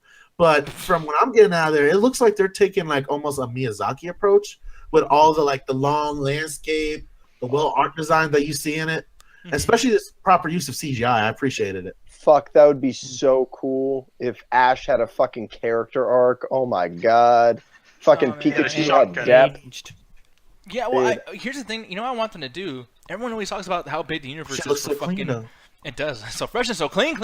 No, but but the thing is, though, I wish that they would actually kind of like not stretch this out, but like expand on the actual universe of Pokemon. Because I gotta tell you, Ash's character and this whole like chilling with Pikachu. Which, by the way, why is it not a Raichu? I don't even like Raichu. But fuck- Actually, one of the episodes. no, she doesn't want to take the Thunderbat or the Thunderstone. Well, that or it doesn't want to evolve. Like it's actually a choice apparently for Pokemon whether or not they want to evolve. Like they can actually fight it if they want. Yeah, Well, they- it's usually not a choice, but Pikachu's different. Pikachu doesn't want to follow any of the rules. Actually, the evolution rule, like, someone correct me if I'm wrong, but I think there's like one of those weird meters that like when you're a kid you never look at, but there has to be like a certain amount of love or like appreciation. I forget what the word is, but the Pokemon has to be like a certain percentage attached to the owner, or Yeah, else it affection. won't evolve. Yeah. The if you see in the show, right below the tail is the meter in show. It's been there the whole time. good lord. Never noticed it. Yeah, I mean, like, Alex, are you? Oh, he's like laughing like you fucking nerds. Like, like there ain't no vagina getting in this fucking call. But the one thing, but Virginity is high in this chat. I know Marvin Speak Virginia's for about to yourself. evolve. Man, Ganja, you're high? Close to the anniversary party there, Mr. Robinson. If you want to see high virginity count. Oh man, that first day in the North Door when you walk in and you see 3 sad guys just dancing by themselves, man. That is a sad sight. But then you And get it's to see, sadder when you start dancing Solar yourself. do some like karate moves, and he almost kicked somebody several times. Same guy. It's sad when you hear about these stories and they sound so sad, and yet you're still sad that you didn't go. But I just picture Nick looking at a picture of Austin. I know my nose getting bigger with sadness and shit. This fucking avatar. Is that how that works? I'm just saying, Yodi, you fucked up my nose big time. Why'd you do my nose like this, man? All right, I'm gonna get to see you in New York. I'm gonna compare those noses. I know you. I am going to take it'll be a 24-hour for 4 days of me vlogging Nick's face. Why the fuck? Hey Nick, what do you think about that concrete right there? Isn't it like hard and made of rock? You know what, man? Fuck you, Alan. Get the fuck away from me. No, but Man, Nick, if you throw him into oncoming traffic, I didn't see nothing. I don't know. I'm gonna, man. What are you talking about? We're in New York. You know, people on the sidewalk. It's New York, man. I didn't see nothing. They didn't see nothing. Nobody saw nothing. Damn it! And I'm Arab too, so no one's gonna care. You know what's funny too? Like right next to our It's America hotels. now. right next to our hotel is that fucking comic book store. Some dude apparently stole a bunch of comic books and then jumped out the fucking window. I think to his death. Yeah. What? I'm not even joking around. Yeah. Yep, I that just happened. want to know if the Superman theme played as he jumped out real quick. No, it was actually no. You know what it was? It was the start of Kick-Ass. No, what he was trying to do, he's trying to run to the after hours because we're about to get into that right now. We're about to get into the after hours or do the anime night. But speaking of after hours, we need to talk about something. First of all, let me say great segue. Oh, thank you very much. No. He stole it from old folks home. Oh, fucking ran out of batteries and shit. It runs off its internet speed. No, but here's the we need to make an apology, Alan, for the decision, and we're gonna talk about that too, because we're gonna review that shit right now and its sequel. Hopefully, did you see Blade Runner 2049, Julian? Oh, we're about to talk about that right now, sir. But Alan, talk to us about the after hours on Saturday, that viewing party, because I think we all need to apologize. Sorry, Okay, everybody. so before Damn right. so Blade Runner is coming out, the prior week, and I came up with a brilliant idea because I'd never seen Blade Runner. I was like, hey, Ganja, why don't we do Blade Runner this week instead of doing what we would have done some sort of Halloween theme? Let's do Blade Runner because the movie's coming out, people are gonna be interested in it. We'll get Of a course, full. my dumbass was like, I haven't seen it either, Alan, so let's do it! Okay. So these after hours, we plan months and months in advance. Like I have on my phone the next bunch of ideas. Some of them we work, some of them we don't. This was kind of an impromptu one, and none of us saw the movie. I don't even think Nick saw the movie at the time. So nobody that I knew saw this fucking movie. So we sat down, and that is probably the worst after hours we ever had. Not because people were acting bad, but because it was so fucking boring watching this movie. You had a rabbit of fucking 16 people. And we were literally all just like, what the fuck is going on? Not in the sense we didn't understand what was going on, but it was like long, drawn-out scenes of fucking nothing. And I just halfway through the thing said, man, I am sorry to everyone here. Like, this was a gigantic waste of everyone's time. I apologize. This is my fault. And then I also said, fuck Ridley Scott, because all of your movies except for one or two suck. You are a terrible fucking director. Wow. Yeah, now, Alex, because after you, I'm going to go straight to Julian, then it's going to go to Ganja, then it's going to go to me, who's going to shit completely all over everyone's streets. Oh, not as bad as I am, but continue. but Alex, I want to ask you, because I don't know if I saw that you reviewed this on your channel, but have you yet, and also, do you like the first Blade Runner? I love the first Blade Runner. It took me a couple times to watch it to get it. Yeah. Thank you for saying that. I mean, God, I'd kiss you. Sorry for interrupting. I'll put my arms down. No worries. But it's a movie that like you need to watch a few times in order to fully understand it. And by the end, if you don't understand it, then that's fine. Because the first time I saw it, I was like, phrasing. No, that's what you just said is something that I've been like telling everyone. Like when they were like freaking out in the rabbit, like this is so fucking boring. I'm like, guys, this is really subtle. Like There's didn't no dig subtlety this. in it, Shut man. up. Talk. Yeah, no interrupt. Yeah. Like Okay. you gotta like watch it a couple times. Like I didn't really fall in love with the movie until my third time watching it. The second time I was like, yeah, there's something here that I feel like I'm missing. And then the third time when we were in this call, I muted everyone while they were talking and I watched it and then it really clicked with me. But go on, man. I interrupted you. Well, I mean, because the first time I saw it, Fuck the Blade It was Runner. the got damn. him. Yeah, the Blade Runner got him. When your internet starts working again, let us know. I didn't quite understand it. It wasn't until I did my I'm gonna mute it for now, but I'll go back to it when the thing's working. Sorry though if you're muted, I apologize, man. I'll come back and see like when it's working and everything, Alex. But here's the thing though, like Julian, you basically, because I know you and Alex are actually in the same spot here when it comes to like you guys' opinion.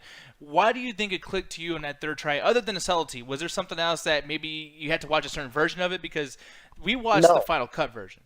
You know? Yeah, I watched the final cut 3 times, and it wasn't like the first two times I watched it. Like I'll be honest with you, the second time I watched it in half because I'll be honest, I was getting bored because there was nothing. Like I was watching it, I was like, what is supposed to be keeping my attention? And then in the third time watching it, I was like, all right, I'm gonna like focus on Harrison Ford's performance and like the actors in it. And then I started noticing like all these subtle things, and I was thinking like, wait, so is he a replicant? Am I watching a human right now interact with a robot, Am I watching two robots interact with each other? Am I watching someone who thinks they're a replicant that is actually a human? Like, it's just things like that. And like, I don't know, the moment that the movie really clicked for me is when Harrison Ford is playing piano with the replicant. Like that, to me, like, I don't remember what the dialogue exactly was, but like that, like, just, I was like, wow, like, this is some really smart shit. And again, I get it if like you guys don't like it, but I really think that there's something there, even at the end, which after thinking about it, I was like, wow, like that ending is kind of genius. Like, I don't know, like I could explain what my train of thought is, but like, I would go on for like 5 minutes. Yeah, no. This is where I disagree with you, because we and Julian actually talked about this on Facebook a couple days ago. And my problem with Blade Runner is I'm actually really into those sci-fi movies. I was one of those rare people that actually sat down to 2001 Odyssey. Granted, the marijuana probably helped tremendously, but I was thinking what was going on. I got the story. I know it was a story of passage time. It was a story of human exploration. It was a story of how far we come and how far we can come to destroy ourselves within this technology boom, especially when you get into the Hal storyline. I get it. It's appreciative, and that is the slowest fucking movie ever. There are some points that motherfucker is just walking, and you have to appreciate what's going on in the background. My problem with Blade Runner is they gave me this fantastical universe.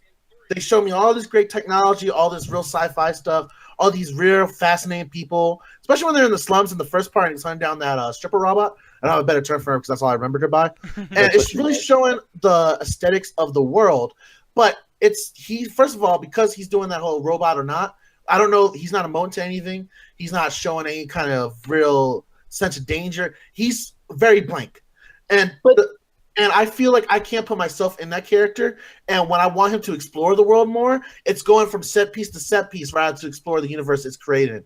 Whereas with 2001 Odyssey, he actually works with the technology. You understand what he's doing. It almost gets to the level of Waterworld where he starts just fucking around with stuff.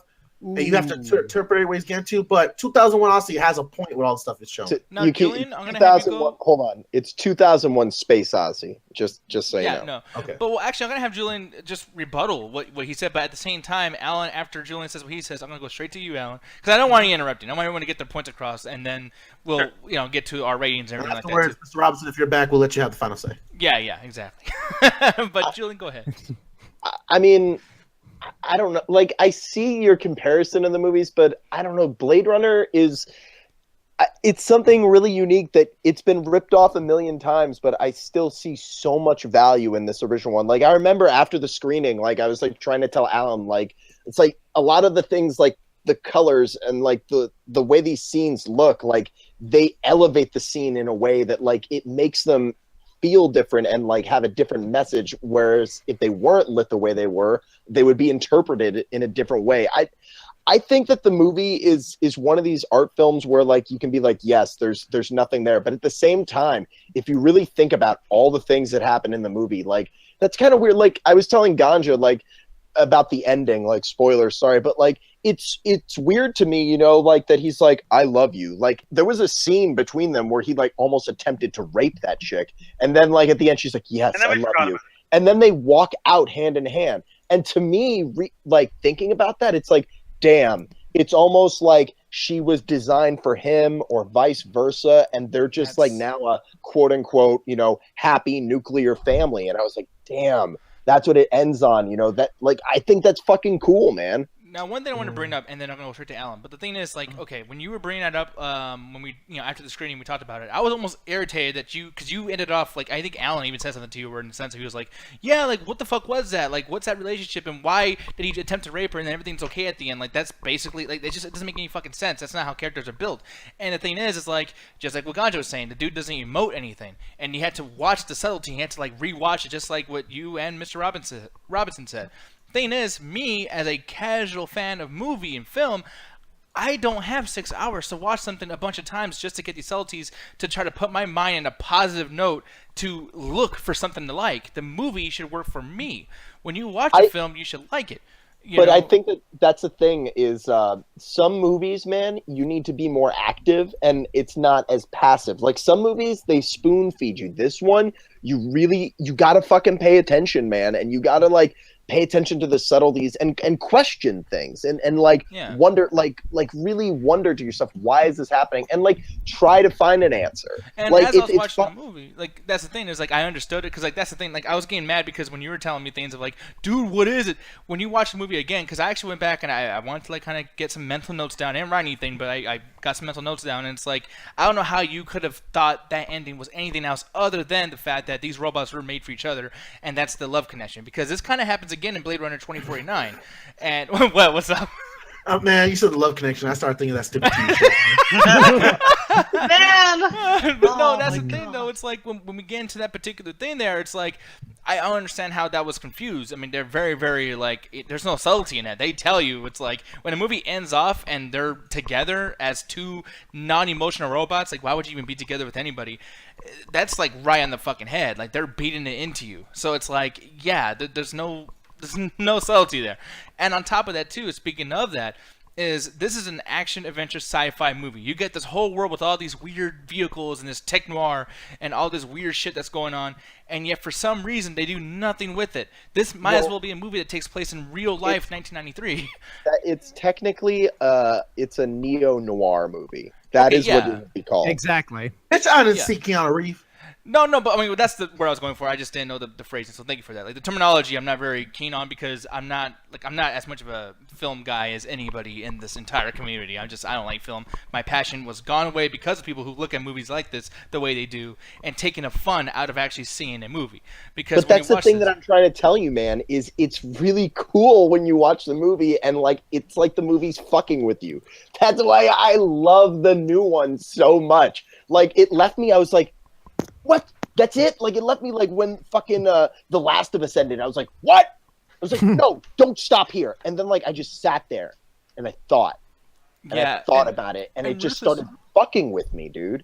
And Ruthless is on your side too. Like he's basically, because I mean, and earlier too. I'm sorry, Ruthless, for not looking at the chat earlier, but I did scroll up, and Ruthless is basically saying too is like we made a huge mistake having a group of 20 people in a rabbit watch a movie that came out during a time that we weren't alive during. You know what I mean? Like because this movie kind of there's a disconnect, right? The thing is though is that you will watch a movie like The Thing or Terminator 1, Terminator 2, all this shit from way back in the day that still hold up today because there's story, there's writing. There's parts in this film that pissed me off, just like how Colossus is, where like you watch Blade Runner and that scene you're talking about with the piano scene. Just for reference for people listening, Colossal. Oh, Colossal, my bad. Sorry. People were saying it Ron and the Rabbit, and I used to get it right, and then now I'm like, I can't say it right anymore. But just think of Colossal piece of shit. That's how me. Yeah, Colossal. Yeah, no, but the thing is like, the problem with that movie that I had is that there's a lot of scenes where nothing was going on, and yes, it was building tension, and you gotta look in the eyes, man, subtlety, bro. Like, you gotta feel the moment, man. And Blade Runner does that a lot, like with that piano scene that you were talking about. There's a part where fucking Deckard comes in, and he's walking, he's taking his clothes off, you know, he's tired, he's had a whole long day of beating down robots, but he doesn't emote, so he can't, like, really express. He's just walking into a room, just being a guy. Then he lays down. Then he gets back up, and then and the whole time there's no dialogue.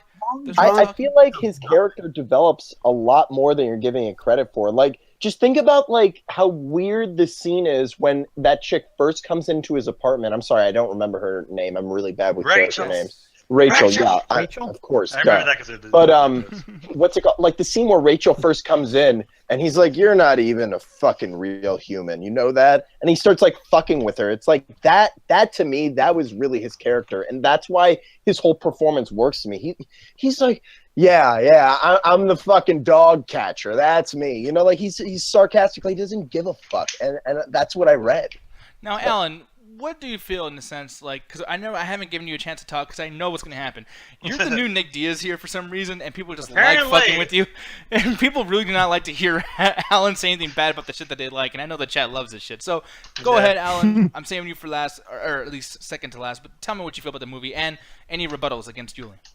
Yeah, it's one of those things where it's like, I was warned because, you know, everyone always does that whenever I watch anything, is warn me, you might not like this. So like, no, let me check it out, because again, you know, despite what Ganja and a bunch of other people say, I can watch a slow ass movie as long as there's something, you know, going on in it. Man, fuck you. Like, I don't need it doesn't need to be, you know, an hour and a half of people just constantly kung fu fighting for me to enjoy it. Like, I watch a bunch of stuff, and where it's slow pace or not much is happening over the course of the entire runtime. So I was trying to give it a chance, and for the first 40 minutes, I was like, you know what? I'm kind of interested in this world. A lot of this reminds me of some of the things they're talking about in Fallout 4. So I'm kind of interested in what the movie was. But then it just gets to the hour mark, and the movie just draws out every second of film. And it gets to the point where it's just like, at one point, there's just a bunch of people in a fucking room while there's some eggs in the fucking boiler, and they're just doing shit. Or he'll be eating, or he'll attempt to rape a chick, and we'll completely forget about that scene. And it just, so much of this could have been edited down to an hour-and-a-half movie and not lost what it was trying to do. I get what the movie was trying to do, but I feel like people are looking way too much into this and looking way too deeply into something that's not actually there. I compare it to the whole seeing Jesus Christ in a piece of toast. Is you're seeing what you want to see there. And it's like, I get that this movie, like, back in the day, like, if you were in 1982 and you were in a fucking movie theater and you saw this for the first time, yeah, this is probably the most unique thing in the world. And I have no problem seeing older-ass movies, like the Rocky movies, for instance. I love all of them.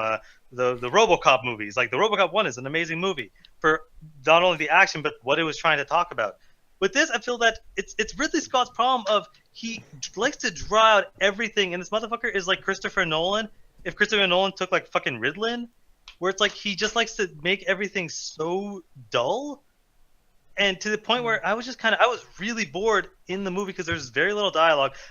There was some world building, but not enough for me to be interested in it, and not enough going on for me to be interested in it. And to do something in a sense too, because I know people are probably like, well, what would you do if you made the fucking movie, right? You know what I mean? But it's like one of the situations where it's like, have a character that can emote, have something happen where, like, because here's the thing, like, it's part of the character. Like, when we say things like, man, there's no dialogue, whatever the fuck, I had the wrong thing on. When it's when there's no dialogue, it's like they're robots, dude. Like, they're basically like artificial intelligence. So that's the reasoning, but it's almost an excuse. There's even situations too where he's chasing somebody down and he shoots them, and they act bad. Like, for one, like, since the person runs through glass and they keep going over the fuck, like, for one, that's just a reason to do some kind of like crazy action scene because apparently they can't really feel. But then they shoot and they react to it in certain ways. I'm like, okay, so they can feel pain.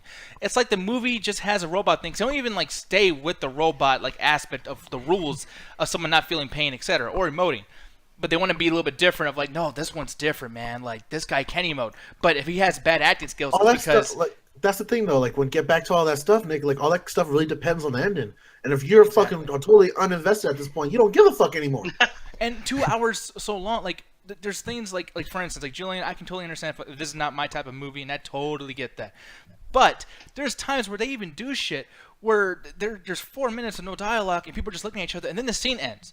Like, I can see building up to like something ending. Like, yo, dude, you guys were the dialogue was sparse, but it was there, and you guys would often be talking. You'd be like, oh, they're starting to talk, and you would miss the line of dialogue in that moment, and then you guys would start talking, and then they would say something. That was like 40 minutes, man. Yeah. Because you're right, Julian. No, because I will give Julian this. He was right, but I swear to God, we actually made a rule because we've been doing that a lot on Rabbits lately, where everyone's talking and, like, you know, people like Julian can't enjoy the fucking movie. Julian had to mute us because we were fucking it up for him. You know what I mean? And the thing is, like, this has been happening for a lot of stuff, and people have been complaining about that a lot. But the thing is, like, we were following that rule for a whole hour and 10 minutes, and it got to a point where I was like, Alan, show the fucking time. It's an hour and 9. I was like, okay, nah, fuck this movie, man. like. And even if that's the case, that a bunch of people were talking, I lured enough people and I was watching it separately with separate audio because my internet was fucking up and the movie was just be cutting out randomly. Ooh. And I was watching it on my own, and it's like the idea of the movie is something that's sound because I've seen it a bunch of times in movies and in video games. So the idea is sound, but I feel that the movie doesn't ever go anywhere with it. Then it just fucking ends so abruptly. Like, Rufus has a great point in the chat because he basically described what you said, Alan, is like, this is a different time zone. Like, this is a different type of movie. Like, this is one of the first movies to do like this really thought-provoking kind of idea with AI, and we've kind of seen it redone in our generation almost to death, to the point that it's almost like a generic storyline for us, you know, being kids of the internet age. But I don't get that because there's a lot of movies that I watch that are basically for the time, like Dr. Strangelove is really about the Cold War. Right now, we're not having Russia and the United States threatening to nuke each other at the moment. So we're not. I don't have that kind of same correlation with that, but I still feel the tenseness. I still feel the reference. I feel what the people felt when they watched this movie because it was lampooning of what they were feeling at the time. I could do that. I could take myself out easily because I love history, and I was doing that with Blade Runner. I love those Star Wars, even though it's like 15 minutes of the desert for the first half. Yeah. Of him just standing. But I like that because that's old Hollywood. I respect old kind of directing styles when it comes from that type of era, and it's not someone just trying to recreate it. But when it came to Blade Runner, it was just so boring, and the stuff that I wanted to explore, I never explored. It just cut across, or it was just something fun in the background. So I was getting teased with this great world built up, and they were just yanking it from me every scene. Yeah. To the point that we spent longer in the dude's apartment than we did in most of the fantastical.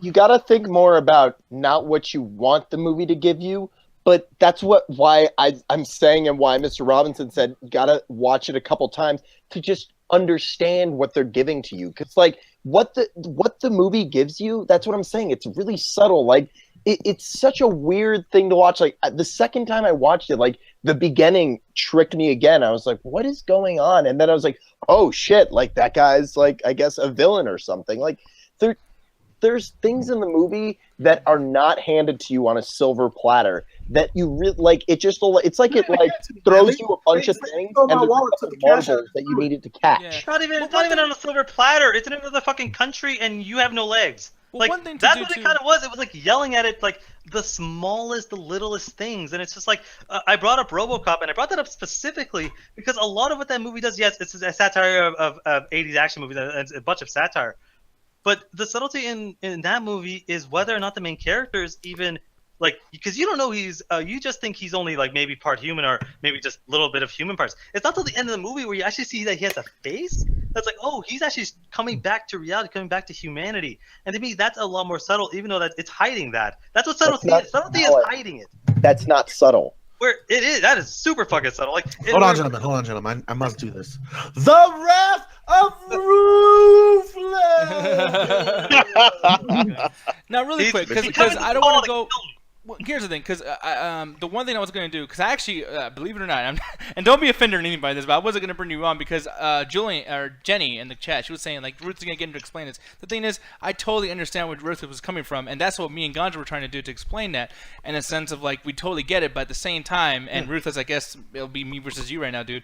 But the thing is like... I think you have a good critique for the film, Nick. I only disagreed in the place, Alan, you were putting it, as opposed to, as opposed to watching the film on your own and being able to put that in context. The reality is when we sit down and watch stuff together, and this is not a just an MCA thing, it's an every group of friends thing. When you sit down with a bunch of friends to watch a movie, you tend to latch on to the experience of being with your friends than you do the film itself. And it's a lot harder for your brain to go, oh yeah, let me key in on this thing because I'm watching a really subtle movie. It's a bad watch. Now, but that's really my only critique here. I think each of you would feel differently about the film watching it on your own. Yeah, I don't think so, because I never would have finished it, honestly. I think I would have ducked out earlier, because again, like, I get what you're getting at, that sometimes when you watch it with like 10 or 15 people, it kind of tends to get lost. But I think that's only if there's enough people unengaged, because almost everybody except for even Justin to a certain degree wasn't as engaged as Julian was. Julian was really one of the only few people that was actually like engaged in this movie. And the one big thing to bring up here is the fact that we followed that rule of no talking. Because I knew this movie for 2 hours. I was like, this better have some fucking story. This better be subtle. Because for 2 fucking hours, I don't even want to see shit blow for 2 fucking hours. I wanted to see a really nice, drawn out build up. And I didn't even get that. For 40 minutes, we were completely quiet. For the 10 minutes after that, we were starting to get a little antsy, like, look at that guy. We're starting to make jokes and shit. We're like children. Yeah, and then by an hour and 9 minutes, I was like, I am purposely going to shun this fucking film. Yeah, like, but there were certain brilliant scenes that you guys were like, this is stupid. And it's like, no, it's not. Oh, no, I actually did think the scene where she's running through all the glass was dumb.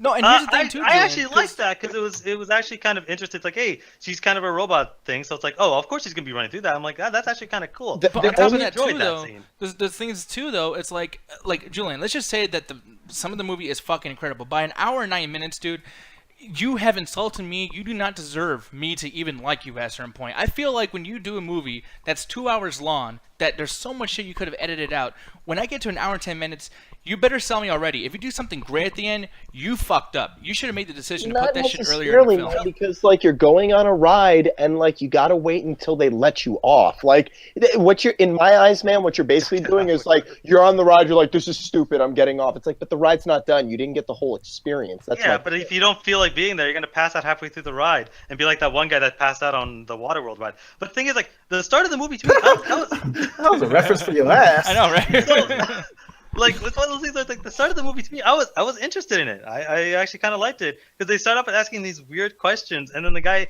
that's getting asked a bunch of questions asks a question to the tester. Why the hell you ask me these questions? And they were just kind of weird. So I'm like, oh, what's up with this? And then as it goes on, it's like, oh, okay, they're trying to figure out if you're a robot or not. If you're asking these weird ass fucking questions, and you get something logical as opposed to what the fuck are you talking about? That makes sense to me. But it's like I said. After that point, after the point where he starts kind of hunting him down, the movie just says fuck it as far as what it wants to do, and just kind of is these long, drawn-out scenes like they're selling perfume or something. Dude, but like I remember in particular, there's one scene I want to bring up. Sorry to interrupt, but like this one scene in particular, this scene where the guy who makes the eyes and they were talking to the villain, that is such a well-written and like just brilliant in concept scene that I feel like none of you guys appreciated. And like, wait, which one? Talk about when Less Ugly Blondie shows up to the guy with the glasses? The guy who is in the cold room who makes the eyes, and he says to him, if you could see what I can see with your eyes. I don't know, I thought that was a little pretentious. Yeah, that was pretentious as fuck. Like, and that's the thing, like you're watching something, Julian, dude, with your fucking eyes. But Julian, okay, I gotta tell you something really quick, because here's the thing that always frustrates me about the cinephile type of thing, philosophy, when you watch these things, or anyone watches these things, is like, the reason why I was trying to interrupt you, because I don't want to interrupt you either, because I like that you have a counterpoint, because we're all just shitting on it, and it's like we're not gonna get anywhere, right? We're swapping that shit away like exactly. We're being like almost rude, and I don't want to insult anybody who actually likes the shit. But at the same time, though, Julian, when you're like, no, wait, hold on, I gotta tell you this point. This one scene was cool. Why? Because it was cool, man. And it's like, dude, you don't even have reasonings as to why. I do, because you can see. That's it. Because we have eyes. That's not fucking. No, that's not a thing. That's not like a reason. That's just what it is. That's like, That's not what I said, but okay, man. Yeah, I don't think that ending awful of them being together is just out of nowhere. And here's the thing, like to move on, because I don't want to be negative the entire time, but it's just like what they did. What really kind of set this in stone, why I hate it so much, because I was thinking like maybe I do need to watch this over and over again. And another thing too, it's funny because Cedric was in the chat right now, and he says like, "Why does this sound like? Please watch this over and over until you like it." With anything, and that's literally what you guys said. I'm sorry, but that's literally what you guys said. I am not in that camp. I don't think you need multiple viewings to do that. I only suggest that you guys watch it again on your own, because you all watched it for the first time in a giant group. Yeah. And there's a ton of movies that I love that the first time I watched them, I shit on them because I was in a huge group of people and I didn't really get to understand what was really subtly going on to a point where I could appreciate it. That's the only reason why I suggest it. I disagree with your assessment of the movie, but I can understand how you feel that way.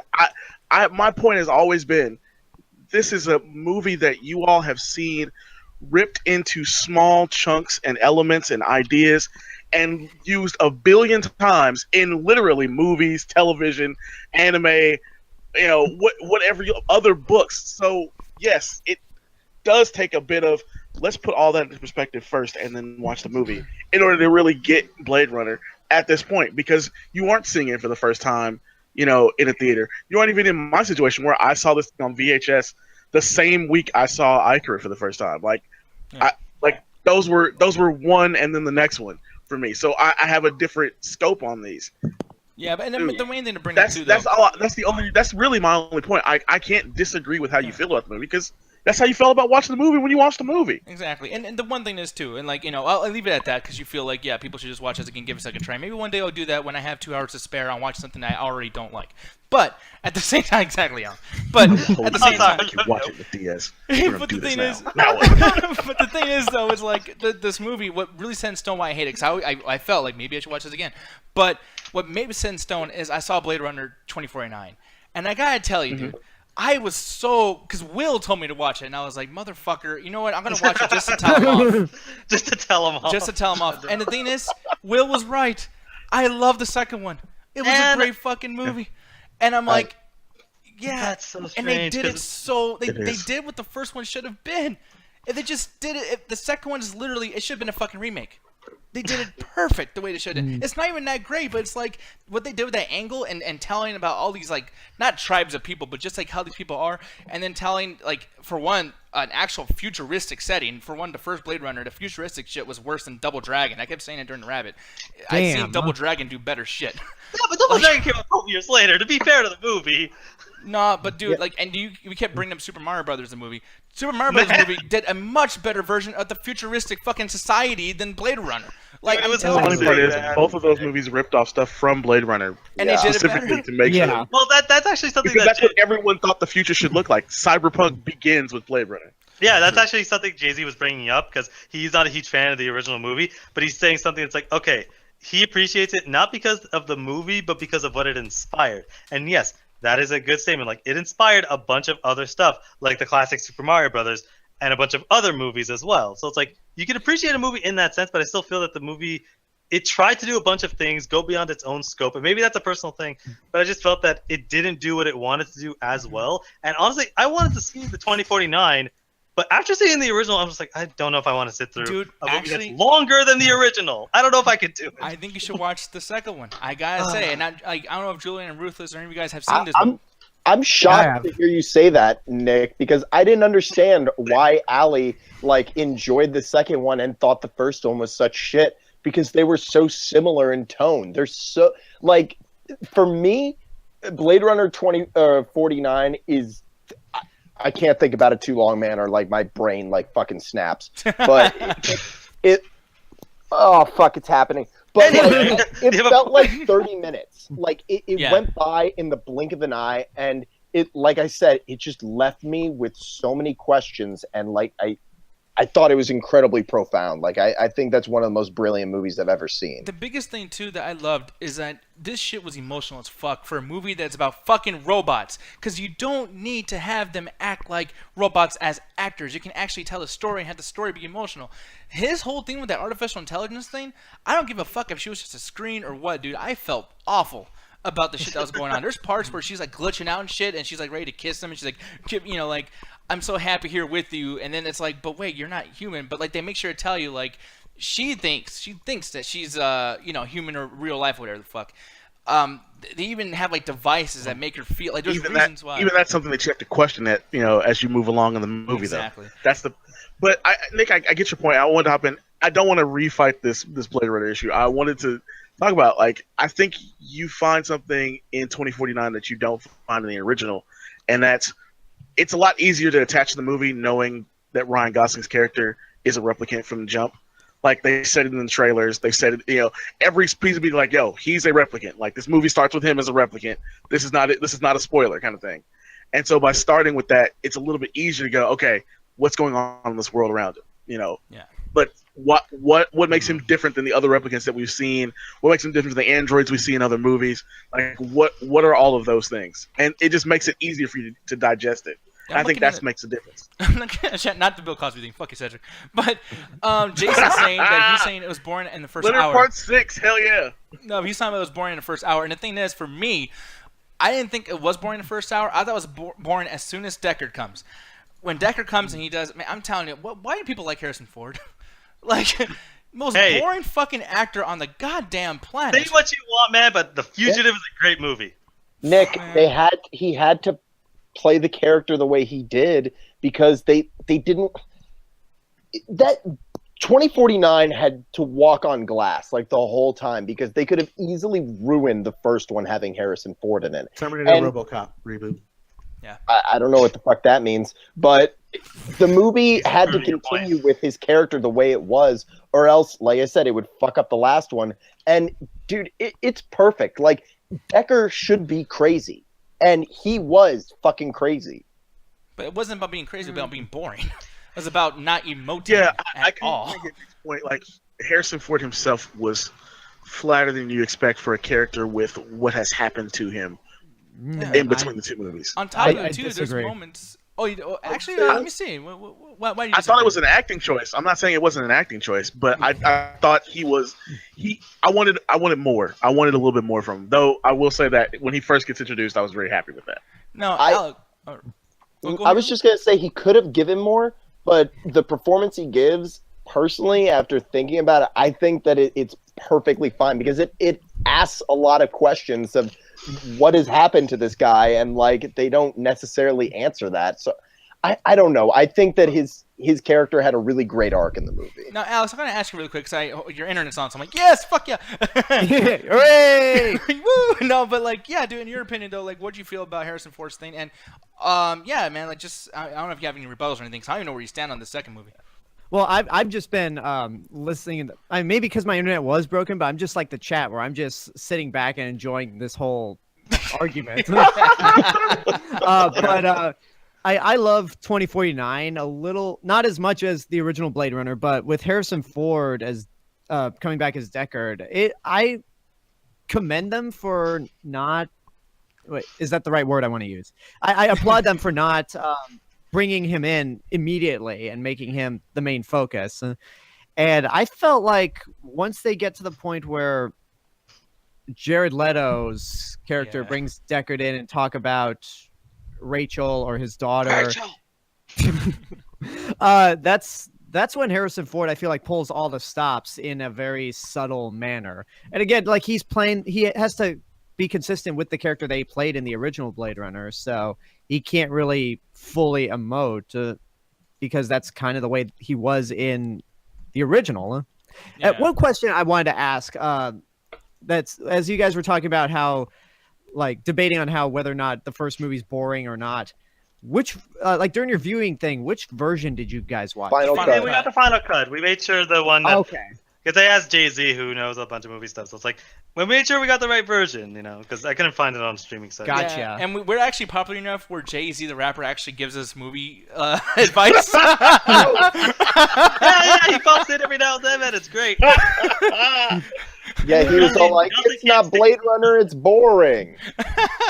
No, but and here's the thing, like I'm so like I want to apologize to because I know like Alex, you're probably like, man, dude, I'm coming in here, I feel like I'm like being the target of shit, whatever the fuck, because everyone doesn't like the first one. And I'm sorry, Julian, I know you love this movie, and I'm shitting on the first one a lot, but when you watch the second one, man, it's like, yeah, you're right, it's very similar to the first one, Julian. It's very like the same fucking film. It's like, why do I not like the feel first one? like the thing that's so great about the second one is it complements the first one, and the first one complements the second one, like just fucking It's beautifully, almost like in a in the way that season, like episode 1 and 2, right?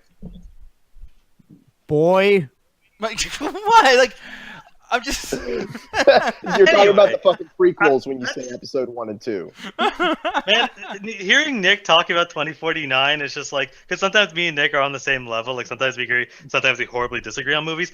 I think at this point I'm just waiting for Ganja to watch it because me and him are usually simpatico when it comes to fucking movies. I want to watch I'm planning to watch it 2049 with my you, family Nick, in, and see Florida, why you so I'll like let you it. know. I don't buy it. Okay, yeah, Ganja, let me know when you watch it because honestly, it's like, after how much I hated the first one, I don't think I cannot bring myself to watching the second one. Like there was multiple times during the week where I could have just went and saw the movie, but I can't bring myself to. So I'm honestly, I guess I'm just waiting for a few more people's opinions that I'm usually on the same level with. I think to as like it. soon as this fucking dude Deckard arrives, it becomes a thing where it's like, you know what? Whoever made this movie loves the first one too, and they are so obsessed with this character, just like Julian is, that kind of fucks it up a little bit. And I Wasn't the can- director of this the same guy that did Arrival? Arrival, Yes. Sicario, Prisoners. Okay, because I like Arrival. Like Arrival to me is a really well done like movie that actually has a incredible message. Incredible sci-fi. Yeah, no, I love it. Like it tells a realistic story of aliens. It actually talks about like a lot of important stuff when it comes to language and actually figure out who you are. The ending is weird as fuck, but I think that Arrival is a really good movie. So I'm curious what this is gonna be like. And I do feel like, you know, when you watch this movie and everything, like, man, yeah, that echo is fucking me up. Julian's, Oh, God, or, I can hear Ganja's- it too. No, it's not Julian. I don't know where it's coming from right now because I just muted everybody while everyone was talking. Maybe it's Yeah. me. No, because your voice is echoing too. Yeah. God damn. Am I not echoing? Is it me? No, it was Birdman. No. Yeah, it was Birdman. Yeah, it's Yeah. weird. It is Birdman. Holy shit. No, not gonna hear again. Anyways, well, people, fuck, I can hear my voice twice. But the thing is, though, like I said, man, that shit is throwing me off. What the fuck? I love the sound too, Nick, man. 'Cause it reminds me that I'm gonna get yelled at twice in the after hours. Let me see. I'm gonna turn you off, Ganja, really quick. It's still not working. Okay, it's not me because I just muted myself. Okay, let me see now. Oh, it's gone now. Yeah, it was actually Alex. Sorry, Alex. I'm going to have to mute you, dude, because it's coming. I don't know how it's coming from there, but oh well. He's like, Man, God damn it. dude, Alex, you That's look what like he just said. like that one dude that does unboxing on YouTube. He's like, oh, great. And you can't hear me, you fucks.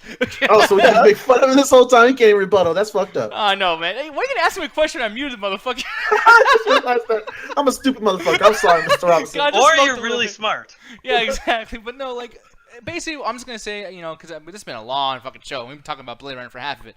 But I will say, I think we should all give our ratings to both movies to say which one is better. And for me, I'm gonna start off this shit.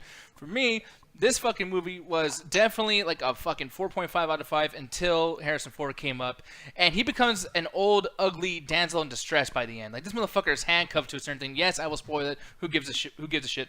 There's a certain point where he's handcuffed and Ryan Gosling becomes fucking Superman trying to save him and shit. It is like fucking ridiculous. Yeah, he's a replicant. They're super strong. Yeah, but like, I mean, I get it, dude. But I'm supposed to feel sympathy. Like, there's even parts too where like they get into fights with the bad guys, and they get fucked up like with the quickness too. I'm like, I thought you were fucking robots. I thought you were badass. Why does everyone want to get Deckard, and why does everybody want to get Ryan Gosling's character when you guys got dudes who can beat their ass? Like, it's fucking silly. Okay, are we spoiling with this? Yeah, like like every Because time. I can answer that question entirely, but it's I mean, spoilers. You can. I mean, what do you feel, Contra? Can we spoil? Okay, he says yes. I think you're muted though. You're muted, gotcha. All right, hold on a sec. I'm muted because I was typing earlier trying to get see if Mr. Robinson was still doing audio shit. But real quick, so give it about maybe 5-6 second countdown. And for the people who don't want to be spoiled by the new Blade Runner movie, go ahead and leave now. Come back, and we're going to be doing Flex and Chill. So let's make sure to look for the red logo. So countdown: 6, 5, 4, 3, 2, 1. Go ahead, boys. So Ruthless, All right, explain so that. They really only give a shit about Ryan Gosling's character because he's leading them to Deckard. The reason why they stop him is because as a Blade Runner, he's also built to be basically as strong as the assistant to Jared Leto's character. I always forget her name. And that's the whole reason why anyone gives a shit about him. If you notice, they take Harrison Ford and leave him there because they don't give a fuck about Ryan Gosling's character. No one cares about his character. The people that came after him are also replicants. So that's why they are on equal footing at all those different points. Yeah, and I knew Like, that, but that's the thing. That's what's so frustrating because with you explaining that, Ruthless, like the thing is, The they could've- movie explains it too. No, I know that's what you said. Like I'm saying, like I know that's explained. That's the whole. That's actually in the trailer. Like that's obviously the entire story arc of the movie. The problem is though, is that they have other options. Like Ryan Gosling's character, when he's doing his whole thing, trying to basically be like Dog the fucking bounty hunter. Like you know what I mean? Like they have other means to go find Deckard. It's not like this dude. Like this dude basically does basic detective work, talking to Lenny James from fucking Walking Dead. You know, with this whole tribe people and everything, and that weird like underground, where the fuck that was. No, Nick. They don't know any of that. Like that's what I'm saying. Like it's one thing to say, okay, they know where he is at different points, but the initial discovery of the bones, the initial discovery of her being, pregnant, everything that happens that leads them to, I guess that's San Diego, and then what leads them directly to where Deckard is, all that happens because Ryan Gosling goes all those places. Otherwise, they don't have that information. Do you don't feel like this is one of those typical, just like Jurassic World things, where they just brought like the bad government in just for the sake of it? Because I feel like that's what it ended up becoming. It was like, No, dude. No, They're I mean, all like the government clearly doesn't want to get involved. Robot thing. Yeah, like the only government officer we get involved is Robin Wright's police head, the police captain, and she's the only one that's really a government agent. Everybody else is all just literally they're just pawns, private. Well, no, everybody else is just private folks. Like it's clearly his private, replicant force. It's clearly these are all clearly not dealing with the government. It's keeping this weird truce that's going on between replicants and humans. And he's basically saying like, look, if I can do this one thing, I can fix everybody's problems. And the government's like, all right, cool, we're leaving it alone. Because when she dies, you would think, okay, this woman's dead. There's going to be some government consequences, but there aren't those consequences because the government doesn't give a shit. They're happy to have him get whatever he wants because it benefits all of them. now how does this explain Deckard's importance? and why he's such a main because I love Ryan Gosling's parts. I love Ryan Gosling because he would have the information. Yeah, because he would be the person that would have the information to find the child because He's they the don't father. realize he's the father of the baby. Like it's Rachel and his kid. So That's he is why the it's baby like, daddy. so whoa, what the fuck? Like, Okay, you know what though? Which is why I have such the issue I have with Deckard's portrayal after he gets found. I thought it was too flat is because I feel like the whole point of him at the end of the movie is that he is in a better place than he was at the beginning of the original Blade Runner. So at the end of the original Blade Runner, he's supposed to be giving into the idea of love like a human being would. Yeah. But with someone who is not human. And in this movie, I was expecting him to be a little bit more fuck the cause, that was my wife, about Rachel, and it just doesn't happen. And so, like I said, I get why they did what they did, but I didn't necessarily like choice. Yeah. So I mean, I get that to an extent because like the whole Ryan Gosling thing, I wasn't questioning you about that. I totally knew the exact same thing, and I actually loved what they did with Ryan Gosling's character. Granted, there's certain parts where I was like, yeah, I feel like they made him sound like such a badass, and he's such a badass replicant, and then it gets to a point where I'm like, okay, well, everyone is badass who's a replicant. I thought he was special a little bit, but no, it's all equal. Like, It Yeah. went real Fight Club real fast. Like Yeah. you are not special. yeah, and that's what kind of frustrated me because it's like you're on this journey with them, and I just kind of, But and then my whole issue with the movie is just Deckard because this movie is fucking brilliant. I love this film except for Deckard, and I think a big part of it is just Harrison Ford's acting choice. This dude does not emote in real life. I know, Julian, that you're saying like, dude, there's reasons why this character doesn't emote. Nah, like he doesn't emote in Indiana Jones. And Star Wars, he doesn't emote. I know his character is supposed to be cool and chill and badass. Fuck that, Han Solo sucks. Like, I'm sorry, but fuck Harrison Ford. Yes, Ganja, dude. Man, fuck you. No, dude. yeah, like he is a suave ass motherfucker in that, but you can't That's like. not acting. I'm suave. I'll fuck the shit out of all of you in this call. Like, Man, first of all, you won't be fucking me unless that's just non-consensual. First of all. Wait, hold on a second. Oh. Yeah, that. and Yeah. this is gone again. Man, Nick, Greedo would fuck you in the ass. Like, get the hell out of here. Hey, man, we all know Greedo came first. I don't know if Greedo is a character on Star Wars or one of my uncles. Like, I don't know what the fuck, dude. Like, Greedo sounds like a Mexican name. But either way, man. Just so people know that we're done with spoilers, I'm just going to put this up because we're not doing Flex and Chill, man. It's been a long show, so yeah, the whole thing. Even Tay is like, I'm ready for fucking anime night, man. But, yeah, we are definitely going to be ending soon. But yeah, for me, like I said, movie's a 4 out of 5 for me. The first one was fucking awful. I'll give that a 0 out of 5. It made my top 10 most hated fucking movies I've ever seen in my entire fucking life list. I hate that film. Hate it so much. Alex, what movie did you like more, and what would you rate both out of 5? Well, I'm gonna use my own rating system that I use on my channel. For both movies, I'd say get off your ass and go see right now, which is it's my equivalent of Better Than Sex for Double Toasted. The first one's I like the first one a little better because I just feel it's a little more subtle and it's a shorter movie. Yeah. And again, it's like definitely helps with rewatching it. But yeah, I really like both of them. I've been dying to try to see 2049 again, but I'm just trying to find the time to see it again. Yeah. So, yeah, Ruthless, how about you, man? Which one did you like more, and what would you rate both out of 5 or whatever? Well, the first Blade Runner is still one of those 4.5 out of 5 movies for me. It's never, I can't call it perfect, but it's damn close to it. Yeah. And I don't do 4.75s for this. As far as which one I like better, I actually like 2049 better. Having watched it now 3 times, I'm so deep into the little subtle stuff that I wasn't going to be able to catch without watching it over again and not having to concentrate on the story.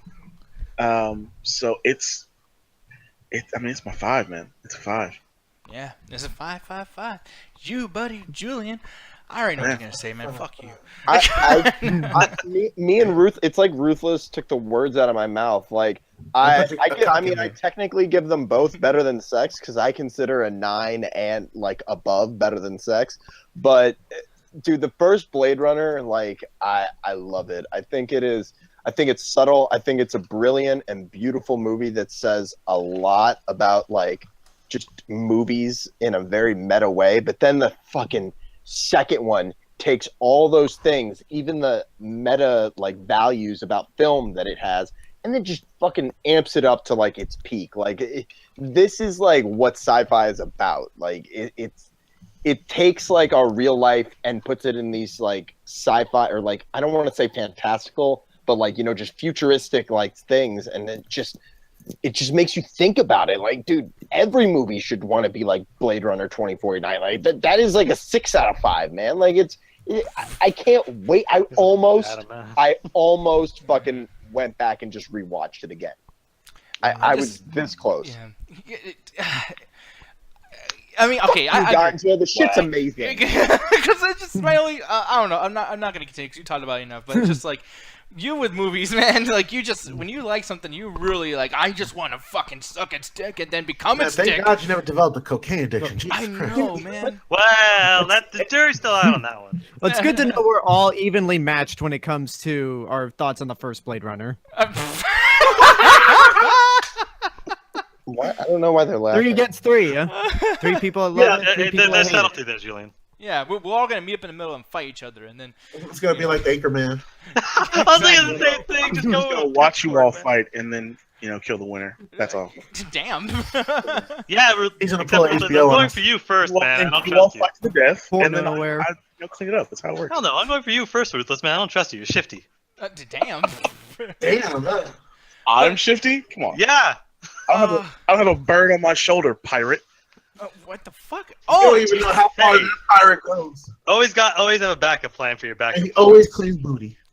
all I know, y'all, shut the fuck up. Anyways, gotta get the fuck out of here. Okay, so people, it's been a long show.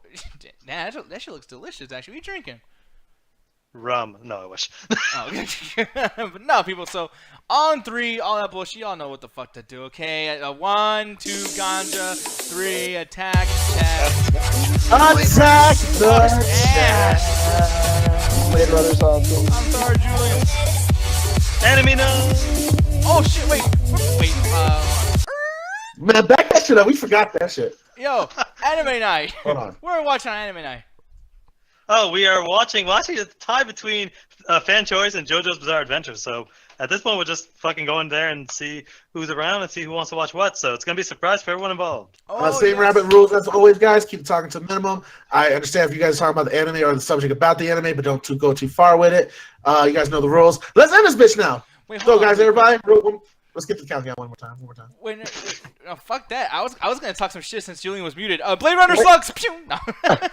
Wait, Monkey with a Gun comes out in 2 days. In 2 days, Monkey with a Gun. I On just like Friday you said the that. 13th. You said that You such a stoner can way. get it. You can get it for your what you call it, Black Friday deals. Oh, don't you fucking asshole! Oh, how did It's October, you Yeah, I was jackass. gonna say this.